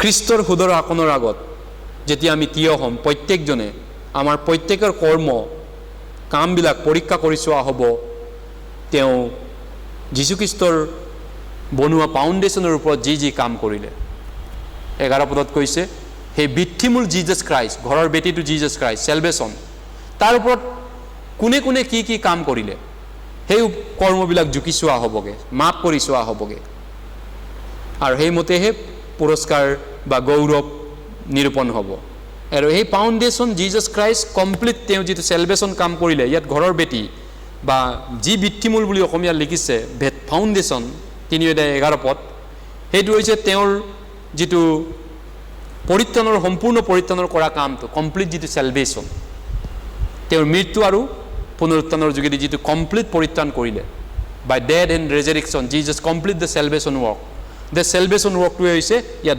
ভিত্তিমূল ফাউণ্ডেশ্যন তাৰপিছত মানুহে ঘৰ বনাইছে প্ৰত্যেকজনেই প্ৰত্যেকে কিবা এটা ফাউণ্ডেশ্যনৰ ওপৰত গঢ় স্থাপন কৰিছে আৰু সেইটো হৈছে তেওঁৰ সেই যীশুখ্ৰীষ্টই বনোৱা ফাউণ্ডেশ্যনৰ ওপৰত বনোৱা তেওঁৰ কামখিনি হৈছে তেওঁৰ গৰিমা হ'ব, তেওঁৰ মহিমা হ'ব নিজৰ নিজৰ। তাৰ ওপৰত কোনে কি কৰিলে সেইটো মতে নিজৰ নিজৰ মহিমা গৌৰৱ পুৰস্কাৰ হ'ব। স্বৰ্গৰাজ্যত যেতিয়া পুৰস্কাৰ মাপি চাব, মাপটো কেনেকৈ হ'ব, যীশুৱে দিয়া পৰিত্ৰাণৰ ওপৰত কি কাম কৰিলে সেই কামটোৰ ওপৰত ভিত্তি কৰি সেই পুৰস্কাৰ হ'বগৈ প্ৰত্যেকজনক। সেইকাৰণে ঈশ্বৰে জুইৰে পৰীক্ষা কৰি চাব আৰু সেই জুইৰ পৰীক্ষাত ওলাই পৰিব প্ৰত্যেকজনক, সেইটো মেজাৰ কৰি চোৱা হ'ব। গতিকে প্ৰত্যেকজনৰ কৰ্ম যীশুৱে বনোৱা ফাউণ্ডেশ্যন বা ভেটিৰ ওপৰত যদি কোনোবা কাঠ খেৰ নৰাৰে যদি বনাইছে, কাঠ খেৰ নৰা, সেইটো জুই পৰিলে একো নাথাকে নহয় জানো? কাঠ খেৰ নৰা জুই লাগিলে ছাইটো হৈ যায়, একো নাথাকে। কোনোবা যদি সোণ ৰূপ ৰত্নৰে বনাইছে, মূল্যৱান যদি ৰত্নৰে বনাইছে, ঈশ্বৰে জুইৰে পৰীক্ষা কৰি চাব প্ৰত্যেকৰ কৰ্ম। 15 পদত কৈছে, 15 পদ আমি যিটো পঢ়িছোঁ আকৌ এবাৰ চাইছোঁ, প্ৰথম কৰিন্থিয়া 3:15 পদ, 1 Corinthians chapter 3 verse 15। আৰু কোনোজনৰ সজা কৰ্ম যদি পুৰে তেনে তেওঁৰ হানি হ'ব, হানি হ'ব, হানি হ'ব। পুৰি পেলালে হানি হ'ব। কি হানি হ'ব? If anyone work is burned, then he will suffer loss. What is this? What kind of loss? যদি কাৰোবাৰ কৰ্ম যদি পুৰি পেলাই জুয়ে একো নাথাকে, জুইত পুৰি গ'ল মানে একো কাম নাই, একোৱে মূল্য নাইকিয়া হৈ গ'ল। কাৰোবাৰ ডকুমেণ্ট কেতিয়াবা ঘৰ জ্বলি ছাই হৈ যায়, ঘৰ ছাই মানে একোৱে নাই, তাত একো কাম থকা বস্তু এটাও নাই, চব জুই লেলি খানিকাই খতম কৰি পেলালে, ইউজলেছ বস্তুটো, একো কাম নাইকিয়া হৈ গ'ল, একো ভেলু নোহোৱা হ'ল কৰ্মটো পুৰি পেলালে মানে। গতিকে লৈ যি যি তেওঁ কৰিছিলে গোটেইটো বেইন হৈ গ'ল, তেওঁৰ সকলো কৰ্ম ব্যৰ্থ হ'ল, গোটেই কামখিনি বেকাৰে গ'ল, কাৰণ গোটেইখিনি পুৰি পেলালে। কিমান দুৰ্ভগীয়া, হাউ মিজাৰেবল ইজ দিছ। ঈশ্বৰৰ আগত গোটেই কামটো ভেলু নাইকিয়া হৈ পৰাটো। ঈশ্বৰৰ আগত যেতিয়া থিয় হ'ব, ঈশ্বৰে যেতিয়া গোটেই কামখিনি চাবগৈ, গোটেই কামখিনি যদি ভেলুলেছ হৈ যায়, মূল্যহীন হৈ যায়, সেইটো জানো কিমান দুখৰ কথা হ'ব, কিমান লজ্জাৰ বিষয় হ'ব। গতিকে এতিয়া কিটো কাম পুৰি পেলাব নোৱাৰিব, এইটো অলপমান ভাবি চাব পাৰে। যিটো কাম পুৰি পেলাব নোৱাৰে সেই কামবিলাক কি হ'ব পাৰে? যেতিয়া আমাক কামবিলাক পুৰি চাবগৈ, জুইৰ মাজেদি থাকি যোৱা কামটো কি কি হ'ব পাৰে? জুই পুৰিলেও কামটো থাকি যাব আমাৰ প্ৰভুৰ আগত, অমৰকাল চিৰকাল ৰাইজত। সেই কামটো কি হ'ব পাৰে ভাবি চাব পাৰে, যিটো নেকি কাম ঈশ্বৰক গৌৰৱান্বিত কৰা কাম, জুয়ে জ্বলাব নোৱাৰে। যি যি কৰা ঈশ্বৰৰ গৌৰৱৰ কাৰণে কৰা। প্ৰথম কৰিন্থিয়া 3:10-31 পদত কৈছে, যি যি কৰা ঈশ্বৰৰ গৌৰৱৰ কাৰণে। ঈশ্বৰৰ গৌৰৱৰ কাৰণে যিটো কাম কৰিছিলে সেইটো জুয়ে পুৰিব নোৱাৰে, ৰাইট। আৰু প্ৰচাৰৰ কাৰণে যিটো হেৰুৱা আত্মা বচাবৰ কাৰণে যিটো কাম কৰিছিলে, সেই হেৰুৱা আত্মা বচোৱা কামটো জুয়ে পুৰি পেলাব নোৱাৰে, ৰাইট। জুয়ে সেইটো খতম কৰিব নোৱাৰে। যদি আপুনি হেৰুৱা আত্মা বচাবৰ কাৰণে কাম কৰিছে আৰু ঈশ্বৰক সেৱা কৰিছিলে, মণ্ডলীত থাকি ঈশ্বৰক সেৱা কৰা আৰু বাধ্যতা জীৱন কৰিছিলে, এইটো থাকি যাব, এইটো জিন্দগী থাকি যাব, এইটো জুই পুৰিব নোৱাৰে, পুৰি পেলাব নোৱাৰে। ঈশ্বৰক বাধ্যতা হোৱা আৰু ঈশ্বৰক ছাৰ্ভিচ কৰা, মণ্ডলীত থাকি সেৱা কৰা কামবিলাক, সেইটো পুৰি পেলাব নোৱাৰে, ঈশ্বৰে সেইটো পুৰি পেলাব নোৱাৰে, জুয়ে পুৰি পেলাব নোৱাৰে। আৰু যিটো শুভবাতৰি প্ৰচাৰৰ কাৰণে কামবিলাক সেইটো থাকি যায়, জুয়ে খতম কৰিব নোৱাৰে। আৰু হেৰুৱা আত্মা বচাবৰ কাৰণে যিবিলাক ত্যাগ কৰা হৈছে, কষ্ট কৰা হৈছে, সেইটো থাকি যায় জিন্দগীৰ কাৰণে, সেইটো জুয়ে পুৰিব নোৱাৰে। এইকাৰণে আমি এতিয়া খ্ৰীষ্টৰ সেই পুৰস্কাৰ, মহাদান পুৰস্কাৰৰ কাৰণে আমি দিনে দিনে আগুৱাই গৈছোঁ। এইকাৰণে খ্ৰীষ্টান হিচাপত এতিয়া বিজয়ী জীৱনটো, বিজয়ী হোৱাটো আমাৰ কাৰণে কিয় ইম্পৰ্টেণ্ট? বিজয়ী, জয় হৈ যোৱাটো ইয়াৰ পৰা। বাইবেলত যদি আমি চাওঁ, মতিয়ে 1 পদ পঢ়িলে আপোনালোকে নিশ্চয় গম পায়, যীশুখ্ৰীষ্টৰ বংশাৱলী পত্ৰ। আব্ৰামৰ সন্তান যি দায়ুদ, দায়ুদৰ সন্তান যীশুখ্ৰীষ্টৰ বংশাৱলী পত্ৰ। গতিকে যীশুখ্ৰীষ্টৰ বংশ যদি আমি চাওঁ, এইটো গুৰুত্বপূৰ্ণ কথাটো হৈছে তেওঁৰ বংশবিলাকে গৌৰৱ পাব, মহিমা পাব। গতিকে দুইটা বংশৰ প্ৰতিনিধি কৰে। এটা হৈছে দুইটা চৰিত্ৰ, দুইটা বংশই প্ৰতিনিধি কৰে, এটা আব্ৰামৰ আৰু এটা দায়ুদ। যীশুখ্ৰীষ্টৰ বংশাৱলী আব্ৰাম, আব্ৰামৰ সন্তান যি দায়ুদ, দায়ুদৰ সন্তান যীশুখ্ৰীষ্টৰ বংশাৱলী। এতিয়া আব্ৰাম কেনেকুৱা বুজায়? আব্ৰাম এটা যিজন ব্যক্তিয়ে এনেকুৱা এজন ব্যক্তিক বুজায় যিবিলাকে বিশ্বাসৰ দ্বাৰা ধাৰ্মিক হৈছিল আৰু ঈশ্বৰৰ অংগীকাৰত বিশ্বাস কৰিছিল। আৰু ঈশ্বৰৰ অংগীকাৰ আৰু বিশ্বাসৰ দ্বাৰা ধাৰ্মিক হৈছিল, সেইটো আব্ৰামে প্ৰতিনিধি কৰে। দায়ুদ কেনেকুৱা বুজায়? দায়ুদ এটা উদাহৰণ যিয়ে নেকি খ্ৰীষ্টিয়ান জীৱনটো বিশ্বাসেৰে জয় কৰি তেওঁ অনন্ত গৌৰৱৰ ভাগিদাৰ হৈছিল। আব্ৰাম বিশ্বাসেৰে স্বৰ্গলৈ যোৱা আৰু বিশ্বাসেৰে চলা, ঈশ্বৰৰ অংগীকাৰত সেইটো বুজায়। দায়ুদ আকৌ এনেকুৱা এটা খ্ৰীষ্টিয়ান জীৱনক বুজায় যিয়ে নেকি বিশ্বাসেৰে তেওঁ যুঁজিছিলে আৰু জয়ী হৈছিলে আৰু তেওঁ অনন্তকলীয়া গৌৰৱত সোমাইছিলে দায়ুদৰ জীৱনটো। সেইকাৰণে আমি যদি চাওঁ, দায়ুদ যেতিয়া এই পৃথিৱীত আছিলে তেওঁ গলিয়াতৰ মাথা ভাঙি পেলাইছিলে, গলিয়াতৰ মাথা শেষ কৰি দিছিল, নহয়নে? ঠিক তেনেকৈ যীশুখ্ৰীষ্ট এই পৃথিৱীত আহি পিনি শয়তানৰ মাথা তেওঁ ঘূৰি কৰিলে। তেওঁৰ ক্ৰুচীয় মৃত্যু আৰু ক্ৰুচীয় মৃত্যুৰ দ্বাৰা তেওঁ ক্ৰুচত মৰি পিনি শয়তানৰ মাথাটো তেওঁ ভাঙি পেলালে। যিটো নেকি বাইবেলত 1000 বছৰ আগতে ঈশ্বৰে তাহানি দিনতেই ভৱিষ্যতবাণী কৰিছিল, ভাৱবাণী কৰিছিল, তেওঁ তাৰ মূৰ ঘূৰি কৰিব।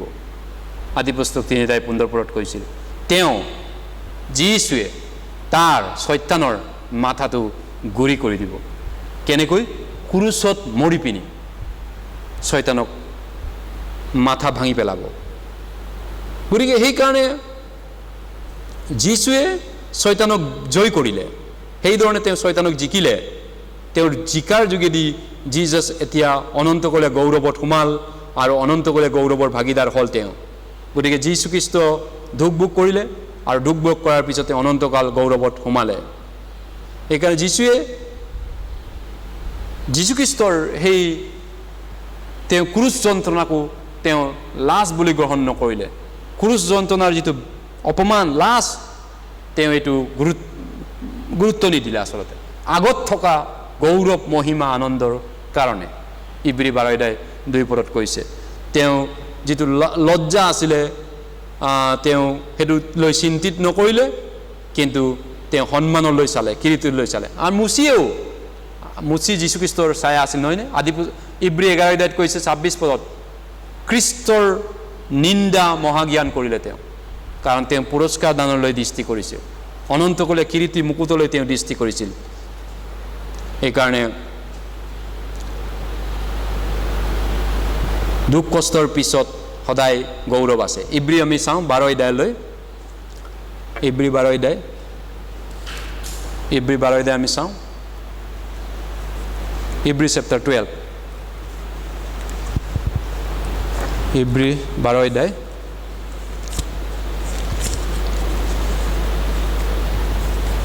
ইব্ৰী 12:2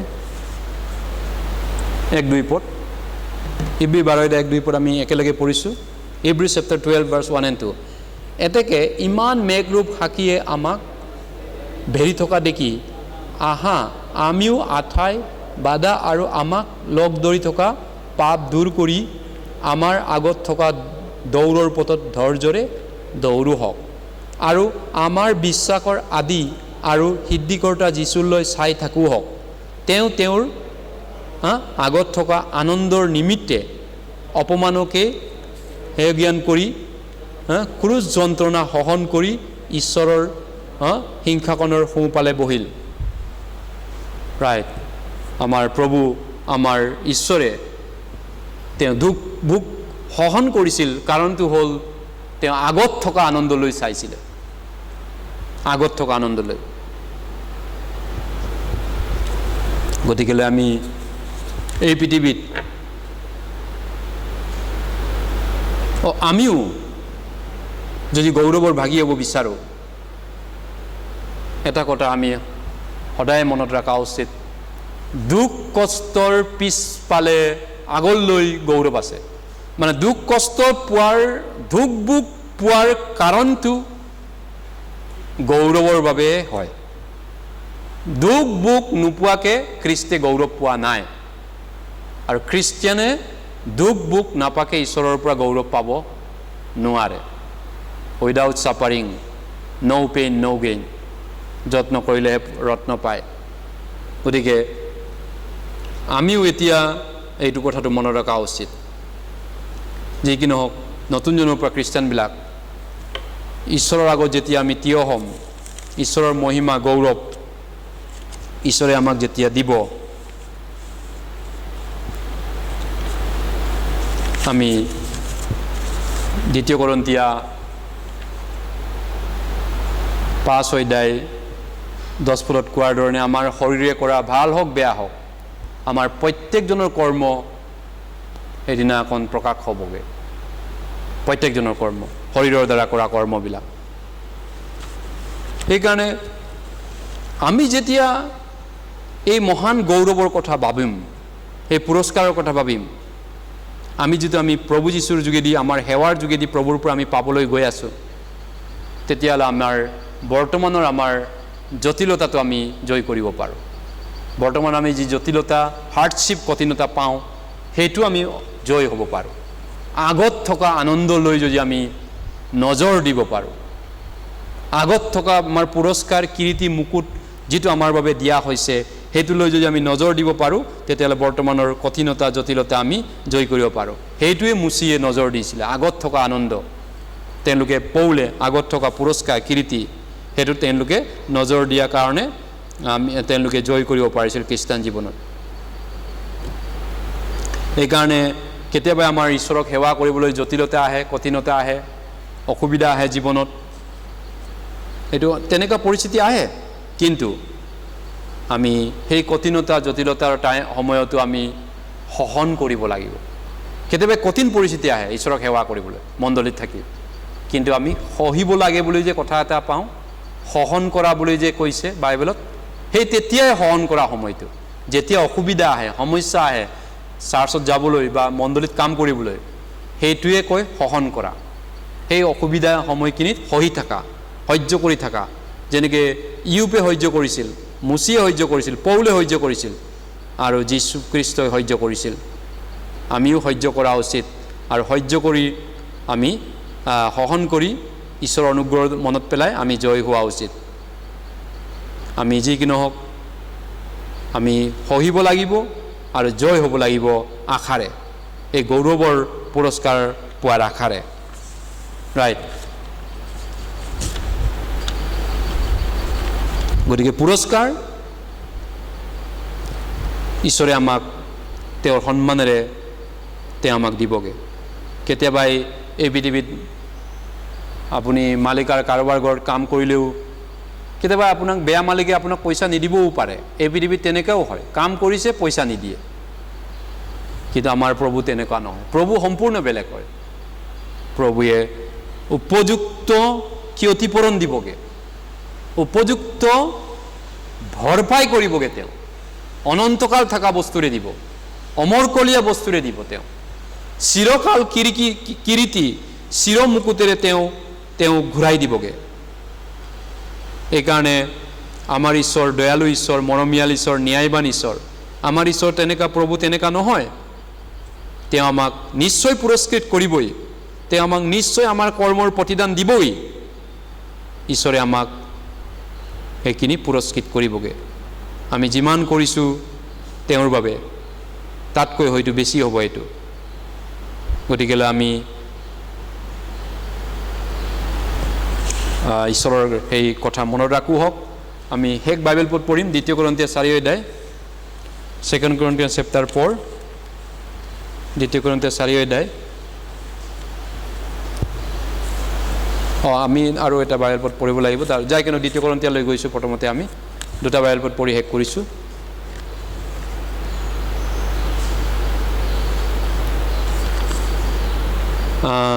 দ্বিতীয় কৰিন্থিয়া 4 অধ্যায়, 2 Corinthians chapter 4,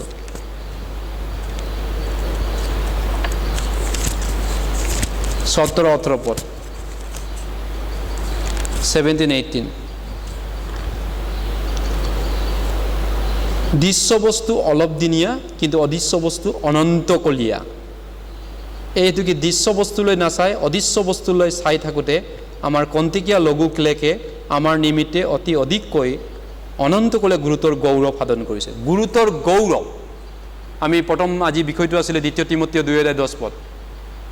এই কাৰণে মনোনীত নিমিত্তে মই খ্ৰীষ্ট যীশুত থকা পৰিত্ৰাণ আৰু তাৰে সৈতে যেন অনন্ত গৌৰৱে সৈতে পায়, এই কাৰণে মই সকলোকে সহন কৰিছোঁ। পৰিত্ৰাণ আৰু গৌৰৱ, সেই গৌৰৱটো।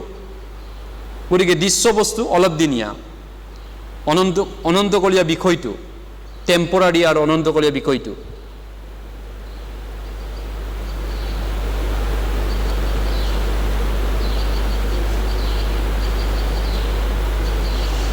হয়, আমাৰ যি দুখ কষ্ট বৰ্তমান, প্ৰভু যীশুৰ দুখ কষ্টৰ লগত তুলনা নাহে। বৰ্তমান আমি যি দুখ ভোগ কৰি আছোঁ, it is not cannot compare with the suffering of our Lord Jesus Christ. প্ৰভুৱে যি দুখ কষ্ট কৰিলে, প্ৰভুৱে মোৰ বাবে যি দুখ ভোগ কৰিলে, তেওঁৰ যি বিগ বেদনা, সেই বিগ বেদনাৰ লগত তুলনা কৰিব নোৱাৰে মোৰ দুখ কষ্টটো।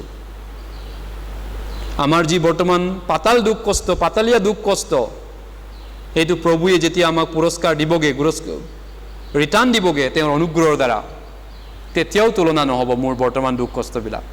মই যি দুখ কষ্ট কৰি আহিলোঁ, প্ৰভু লগ পোৱা দিনাখন যি মোক মহান কীৰ্তি মুকুটেৰে ঘূৰাই দিব, মই দুখ কষ্টৰ লগত তুলনা নহ'ব মোক যি প্ৰতিদান দিয়া হ'ব। গতিকে আমাৰ দুখ কষ্ট বহুত পাতলীয়া অনন্তকলীয়া পুৰস্কাৰৰ তুলনাত। আমি যিটো প্ৰভুৰ পৰা স্বৰ্গত পাম, স্বৰ্গৰাজ্যত যেতিয়া আমি সেই আনন্দ গৌৰৱ মহিমা আমি পাম, তেতিয়া আমি এই বৰ্তমান দুখ কষ্টৰ কোনো তুলনা নাহে। এইটো খুব পাতলীয়া হ'ব। যিটো সন্মান, যিটো আমাক মূল্য দিবগে, সেইটো একেবাৰে তুলনা নাহে। এইকাৰণে গ্লৰিয়াছ যিটো সন্মানীয় যিটো আসন, গৰিমাৰ যিটো আসন, অকল কাক দিয়া হ'ব? যিসকল বিজয়ী খ্ৰীষ্টান, তেওঁলোকক এই আসনখন পাৰি এৰি দিয়া হ'ব বহিবৰ কাৰণে। 12 পৈদৰ আগত বহিবলৈ পাব এই সন্মানীয় চেয়াৰবিলাকত, জেগাবিলাকত। সেইটো বিজয়ীবিলাকক পাৰি দিয়া হ'ব, বহিব দিয়া হ'ব। গতিকেলৈ আমি যি কৰিলোঁ প্ৰভুৰ কাৰণে,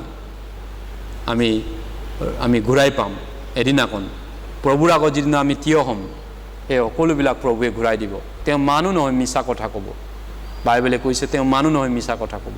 তেওঁ কৈ পিনি যে মন ঘূৰাব, তেওঁ মনুষ্যৰ সন্তানো নহয়, 2 বিৱৰণত কৈছে তেওঁ। গতিকে তেওঁ ঈশ্বৰে আমাক ঘূৰাই দিম বুলি কৈছে। এইকাৰণে আমি সদায় এই সত্যলৈ মনত পেলাওঁ হওক, আৰু আমি এই সত্যক আমাৰ মনত ৰাখোঁ হওক, আৰু বিশ্বাসী আমি ঈশ্বৰৰ দাস হওঁ, বিশ্বাসী ঈশ্বৰৰ কাম কৰোঁ হওক।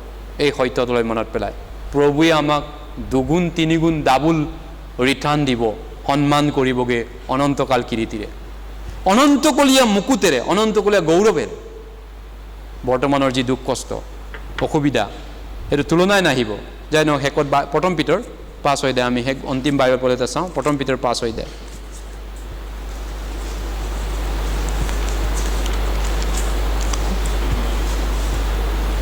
আমি কেতিয়াবা এই জটিলতা পাওঁ জীৱনত, জটিল কঠিন দুখ কষ্ট অসুবিধা সমস্যা আমি পাওঁ খ্ৰীষ্টান হিচাপত। কিন্তু এই সকলোবিলাকৰ উদ্দেশ্য কি হ'ব পাৰে? 1 পিতৰ 5:10 পদ, 1 পিতৰ 5:10। সকলো অনুগ্ৰহৰ আখৰ যি ঈশ্বৰে তেওঁৰ অনন্ত গৌৰৱৰ অৰ্থে খ্ৰীষ্টত তোমালোকক আমন্ত্ৰণ কৰিলে, তোমালোকে অলপ কাল দুখ ভোগ কৰাৰ পাছত তেওঁ নিজেই তোমালোকক সিদ্ধ সুস্থিৰ আৰু বলৱন্ত কৰিব। অনন্ত আকৰ যি ঈশ্বৰে তোমালোকক যি আমন্ত্ৰণ পৰিত্ৰাণৰ আমন্ত্ৰণেৰে আমন্ত্ৰণ কৰিলে আৰু অনন্ত গৌৰৱ দিবৰ কাৰণে পৰিত্ৰাণ প্লাছ অনন্ত গৌৰৱ 2 তিমথিয় 2:10 পদ আমি যিটো পঢ়িলোঁ খ্ৰীষ্ট যীশুত থকা পৰিত্ৰাণ আৰু তাৰে সৈতে যেন অনন্ত গৌৰৱ পায় অনন্ত গৌৰৱেৰ সৈতে পায় গতিকে খ্ৰীষ্টিয়ানে কেতিয়াবা অসুবিধাত পৰি যায় যেতিয়া খ্ৰীষ্টিয়ানে আকালত পৰে দুখ কষ্ট পায় তৰোৱালৰ ভয় পায় বেমাৰৰ ভয় পায় বা বিভিন্ন কাৰণত তেওঁ দুখ ভোগ কৰে কিন্তু পিতৰত কৈছে খ্ৰীষ্টিয়ান হোৱা কাৰণে যদি দুখ ভোগ খাইছে তাৰ বাবে ভয় নকৰিবা ভয় নাখাবা তেওঁ আমাক যিটো পৰিত্ৰাণৰ কাৰণে আমন্ত্ৰণ কৰিলে ঈশ্বৰে আমাক কেতিয়াবা এই দুখ কষ্ট হ'বলৈ এৰি দিছে অনুমতি দিছে কিহৰ কাৰণে আমাৰ জীৱনত তেওঁ দুখ কষ্ট হ'বলৈ এৰি দিয়ে আমাক তেওঁ সিদ্ধ কৰিবলৈ স্থিৰ কৰিবলৈ বলৱান কৰিবলৈ বিশ্বাসত তাগত হ'বৰ কাৰণে আৰু মজবুত খ্ৰীষ্টিয়ান হ'বৰ কাৰণে এজন ভাল খ্ৰীষ্টিয়ান হ'বৰ কাৰণে আমাক তেওঁ দুখ কষ্টৰ মাজেদিও ট্ৰেইনিং দিয়ে আমাক তেওঁ ট্ৰেইনিং দিয়ে যাতে আমি সিদ্ধ সুস্থিৰ বলৱান শক্তিশালী হ'ব পাৰোঁ গতিকে ঈশ্বৰে আমাৰ দুখ কষ্টবিলাকক ব্যৱহাৰ কৰে আমাক ট্ৰেইনিং দিবৰ কাৰণে যাতে আমি তেওঁৰ গৌৰৱৰ ভাগিদাৰ হ'ব পাৰোঁ আমাৰ দুখ কষ্ট আমি পাওঁ সেই দুখ কষ্টবিলাক ঈশ্বৰে ইস্তেমাল কৰে যাতে আমি মহান গৌৰৱৰ ভাগিদাৰ হ'ব পাৰোঁ ঈশ্বৰৰ আশীৰ্বাদৰ পাত্ৰ হ'ব পাৰোঁ অনন্তকলীয়া আশীৰ্বাদৰ ঈশ্বৰে আমাৰ দুখ কষ্টবিলাকক এটা ট্ৰেইনিং প্ৰচেছ হিচাপত ব্যৱহাৰ কৰে মানুহে পোৱা দুখ কষ্টবিলাক যাতে সেইবিলাকৰ দ্বাৰা ঈশ্বৰৰ মানুহটো সিদ্ধ সুস্থিৰ পাক্কা হৈ যায় সম্পূৰ্ণ হৈ যায় সেইকাৰণে যীশু যেতিয়া ঘূৰি আহিব তেওঁৰ গৌৰৱ তেওঁ আমাক প্ৰকাশ কৰি দেখাবগৈ তেওঁ he will reveal his glory to us প্ৰভুৱে আমাক তেওঁ ঘূৰি আহিব তেওঁৰ গৌৰৱ লৈ পিনি অকল আহিবনে তেওঁ অকল তেওঁৰ গৌৰৱ লৈ নাহে তেওঁ এইকাৰণে ঘূৰি আহিব যাতে তেওঁৰ গৌৰৱলৈ আমাক তুলিব পাৰে তেওঁৰ সমপৰ্যায়ৰ ইকুৱেল গৌৰৱলৈ আমাক তুলিবৰ কাৰণে তেওঁ ৰিটাৰ্ণ হৈ আহিব তেওঁৰ সমান আমাক লেভেললৈ আনিব এইকাৰণে তেওঁ ঘূৰি আহিব আমাৰ নি অৱস্থাৰ শৰীৰক ৰূপান্তৰ কৰি তেওঁৰ প্ৰতাপৰ শৰীৰৰ সমৰূপ কৰিব ফিলিপিয়া 3:21 পদতো কৈছে তেওঁৰ সমৰূপ কৰিব সমান তেওঁৰ গৌৰৱৰ দৰে ইকুৱেল কৰিব সেইকাৰণে তেওঁ ঘূৰি আহিব ৰিটাৰ্ণ হ'ব সোনকালে গতিকে এইকাৰণে আমি আশাৰেহে পৰিত্ৰাণ পাইছোঁ আৰু যি দেখা তালৈ কোনে আশা কৰে যিটো আমি পাবলগীয়া আছে তালৈ আমি আশা কৰি চাই আছোঁ যি কি নহওক আজি আমি অকল পৰিত্ৰাণৰ কাৰণে ঈশ্বৰে আমাক উদ্ধাৰ কৰা নাই পৰিত্ৰাণৰ লগতে ঈশ্বৰে আমাক অনন্ত গৌৰৱ মহিমা দিবৰ কাৰণে আমাক ইচ্ছা কৰে ঈশ্বৰে সকলোকে পৰিত্ৰাণ পোৱাটো ইচ্ছা কৰে বাইবেলে কৈছে লগতে ঈশ্বৰে পৰিত্ৰাণ পোৱাৰ পিছত অনন্ত গৌৰৱ পোৱাটো সকলোকে ইচ্ছা কৰে এই বিজয়ী মুকুট বিজয়ী আসন আমাৰ মাজত ঈশ্বৰে আমাৰ বাবে ৰেডি কৰি থৈছে গতিকে আহক আমি এই সত্যটো মনত পেলাওঁ হওক যেতিয়া দুখ কষ্ট আহে অসুবিধা আহে ঈশ্বৰক সেৱা কৰিবলৈ এইটো মোৰ পুৰস্কাৰৰ কাৰণে কৰা হৈছে মোক সন্মান দিবলৈ মোক আৰু ভাল পুৰস্কাৰ দিবলৈ আৰু স্বৰ্গত মোক সন্মান দিবৰ কাৰণেহে এইটো হৈছে এইখিনি কথা মুচিহঁতে মনত ৰাখিছিল নহয়নে পৌলিহঁতে মনত ৰাখিব পাৰিছিল গতিকে আমি নিঃসন্দেহে আমি ক'ব পাৰোঁ ঈশ্বৰে আমাক প্ৰতিজ্ঞা কৰিছে ঈশ্বৰে আমাক প্ৰমিছ কৰিছে এগিলাচ চেঁচা পানী খোৱালেও তাৰ পুৰস্কাৰ নেহেৰুৱায় এগিলাচ চেঁচা পানী দিলেও আমাৰ তাৰ পুৰস্কাৰ নেহেৰুৱায় আৰু ইব্ৰীত 6:10 কৈছে তেওঁ অধাৰ্মিক নহয় আমি কৰা উপকাৰ পাহৰি যাবলৈ তেওঁ অধাৰ্মিক নহয় আমি যি কৰা হৈছে তাৰ উপযুক্ত সন্মান মুকুটেৰে আমাক জেগাত থ'বগৈ আমাক উপযুক্ত জেগাত ৰাখিবগৈ যিটোৰ বাবে আমি যোগ্য হয় আমি যিটোৰ কাৰণে কৰিলোঁ যিটো কাম কৰি আহিলোঁ সেই উপযুক্ত কামৰ উপযুক্ত আসন দিব উপযুক্ত জেগা দিব আমাক আমি যি মুখস্থ পদ কৰিলোঁ আজি যোহন 14:1-2-3 পদ তোমালোকৰ হৃদয় ব্যাকুল নহওক তোমালোক ভয় নাখাবা মই তোমালোকৰ নিমিত্তে ঠাই যুগুত কৰিবলৈ যাওঁ মোৰ পিতৃগৃহৰ অনেক থকা ঠাই আছে নাথাকিলে মই ক'লোহেঁতেন আৰু উপযুক্ত আসন উপযুক্ত জেগা দিব কাৰ কি যোগ্য আছে পুৰস্কাৰ সন্মান আছে এইটো নহয় যে ঈশ্বৰে মোক অন্যায় কৰিব নেকি বা লছ খালোঁ নেকি এনেকৈ এতিয়া ভাবিব পাৰে, তেতিয়া কিন্তু আপুনি নাভাবিবগৈ। ঈশ্বৰ ন্যায়বান ঈশ্বৰ হয়। ঈশ্বৰে আমি যি কৰিলোঁ এই কন্তেকীয়া জীৱনত, দেখা পোৱা কন্তেকীয়া বস্তুটো কন্তেকীয়া হয়, কিন্তু ইয়াত যি কৰা হ'ল অনন্তকাল মুকুটেৰে, সন্মানেৰে, গৌৰৱেৰে ঈশ্বৰে গৌৰৱ দিবগৈ। আহক আমি প্ৰাৰ্থনা কৰোঁ। মৰমীয়াল পবিত্ৰ পিতৃ, তোমাক ধন্যবাদ কৰিছোঁ। যেতিয়া আমি পাপত মৰি থকা হেৰুৱা লোক আছিলোঁ, তুমি আমাক উদ্ধাৰ কৰি আমাৰ বাবে জীৱন বলিদান দিলা, আমাক তুমি মৰম কৰিলা, অনুগ্ৰহ কৰিলা। ধন্যবাদ প্ৰভু এই মহা মৰম আৰু প্ৰেম আশীৰ্বাদৰ কাৰণে। এতিয়া তোমাৰ সাধুসকল, তোমাৰ লোকসকল যি গৌৰৱৰ বাবে তুমি মাতিলা, মহা পৰিত্ৰাণ অনন্ত গৌৰৱৰ বাবে, সকলোকে তুমি এই কথা আমি পাহৰি নাযাবলৈ সহায় কৰক, প্ৰত্যেক খ্ৰীষ্টিয়ানকে, সাধুবিলাকক, যাতে আমি এই মহা অনন্ত গৌৰৱ আমি যেন মনত ৰাখি খ্ৰীষ্টিয়ান জীৱন কৰিব পাৰিম আৰু বিশ্বাসেৰে সকলো পৰিস্থিতি আমি জয় কৰিব পাৰিম। আমাক আশীৰ্বাদ কৰক। য'ত যেনেকৈ আছে তেওঁলোকে অনলাইনত শুনিছে বা বিভিন্ন ধৰণে আছে বা নিৰ্দিষ্ট বিভিন্ন ঠাইত আছে, ঈশ্বৰৰ বাক্য যেন তেওঁলোকে গ্ৰহণ কৰিব, আশীৰ্বাদ পাব, তেওঁলোকক ক্ষমা, শান্তি, আনন্দ, অনুগ্ৰহ সকলোকে দান কৰক। আমি যেন এই মহামাৰীৰ মাজতো, এই জটিলতাৰ মাজতো তোমাৰ ডিউটি কৰাত যেন এলাহ নকৰোঁ, আলচি নকৰোঁ, এলাহৰ ভাত নাখাওঁ। আমাৰ ডিউটি যেন আমি কৰি থাকোঁ, আমি যেন বিশ্বাসী দাস হওঁ। এই কঠিন মাজতো তোমাৰ ডিউটি যেন আমি পালন কৰি থাকোঁ, লেজি নহওঁ। প্ৰভু আমাক আশীৰ্বাদ কৰক, সকলোকে সহায় কৰক। এই প্ৰাৰ্থনা প্ৰভু যীশুৰ নামত কৰিছোঁ, আমেন। ধন্যবাদ সকলোকে। ঈশ্বৰে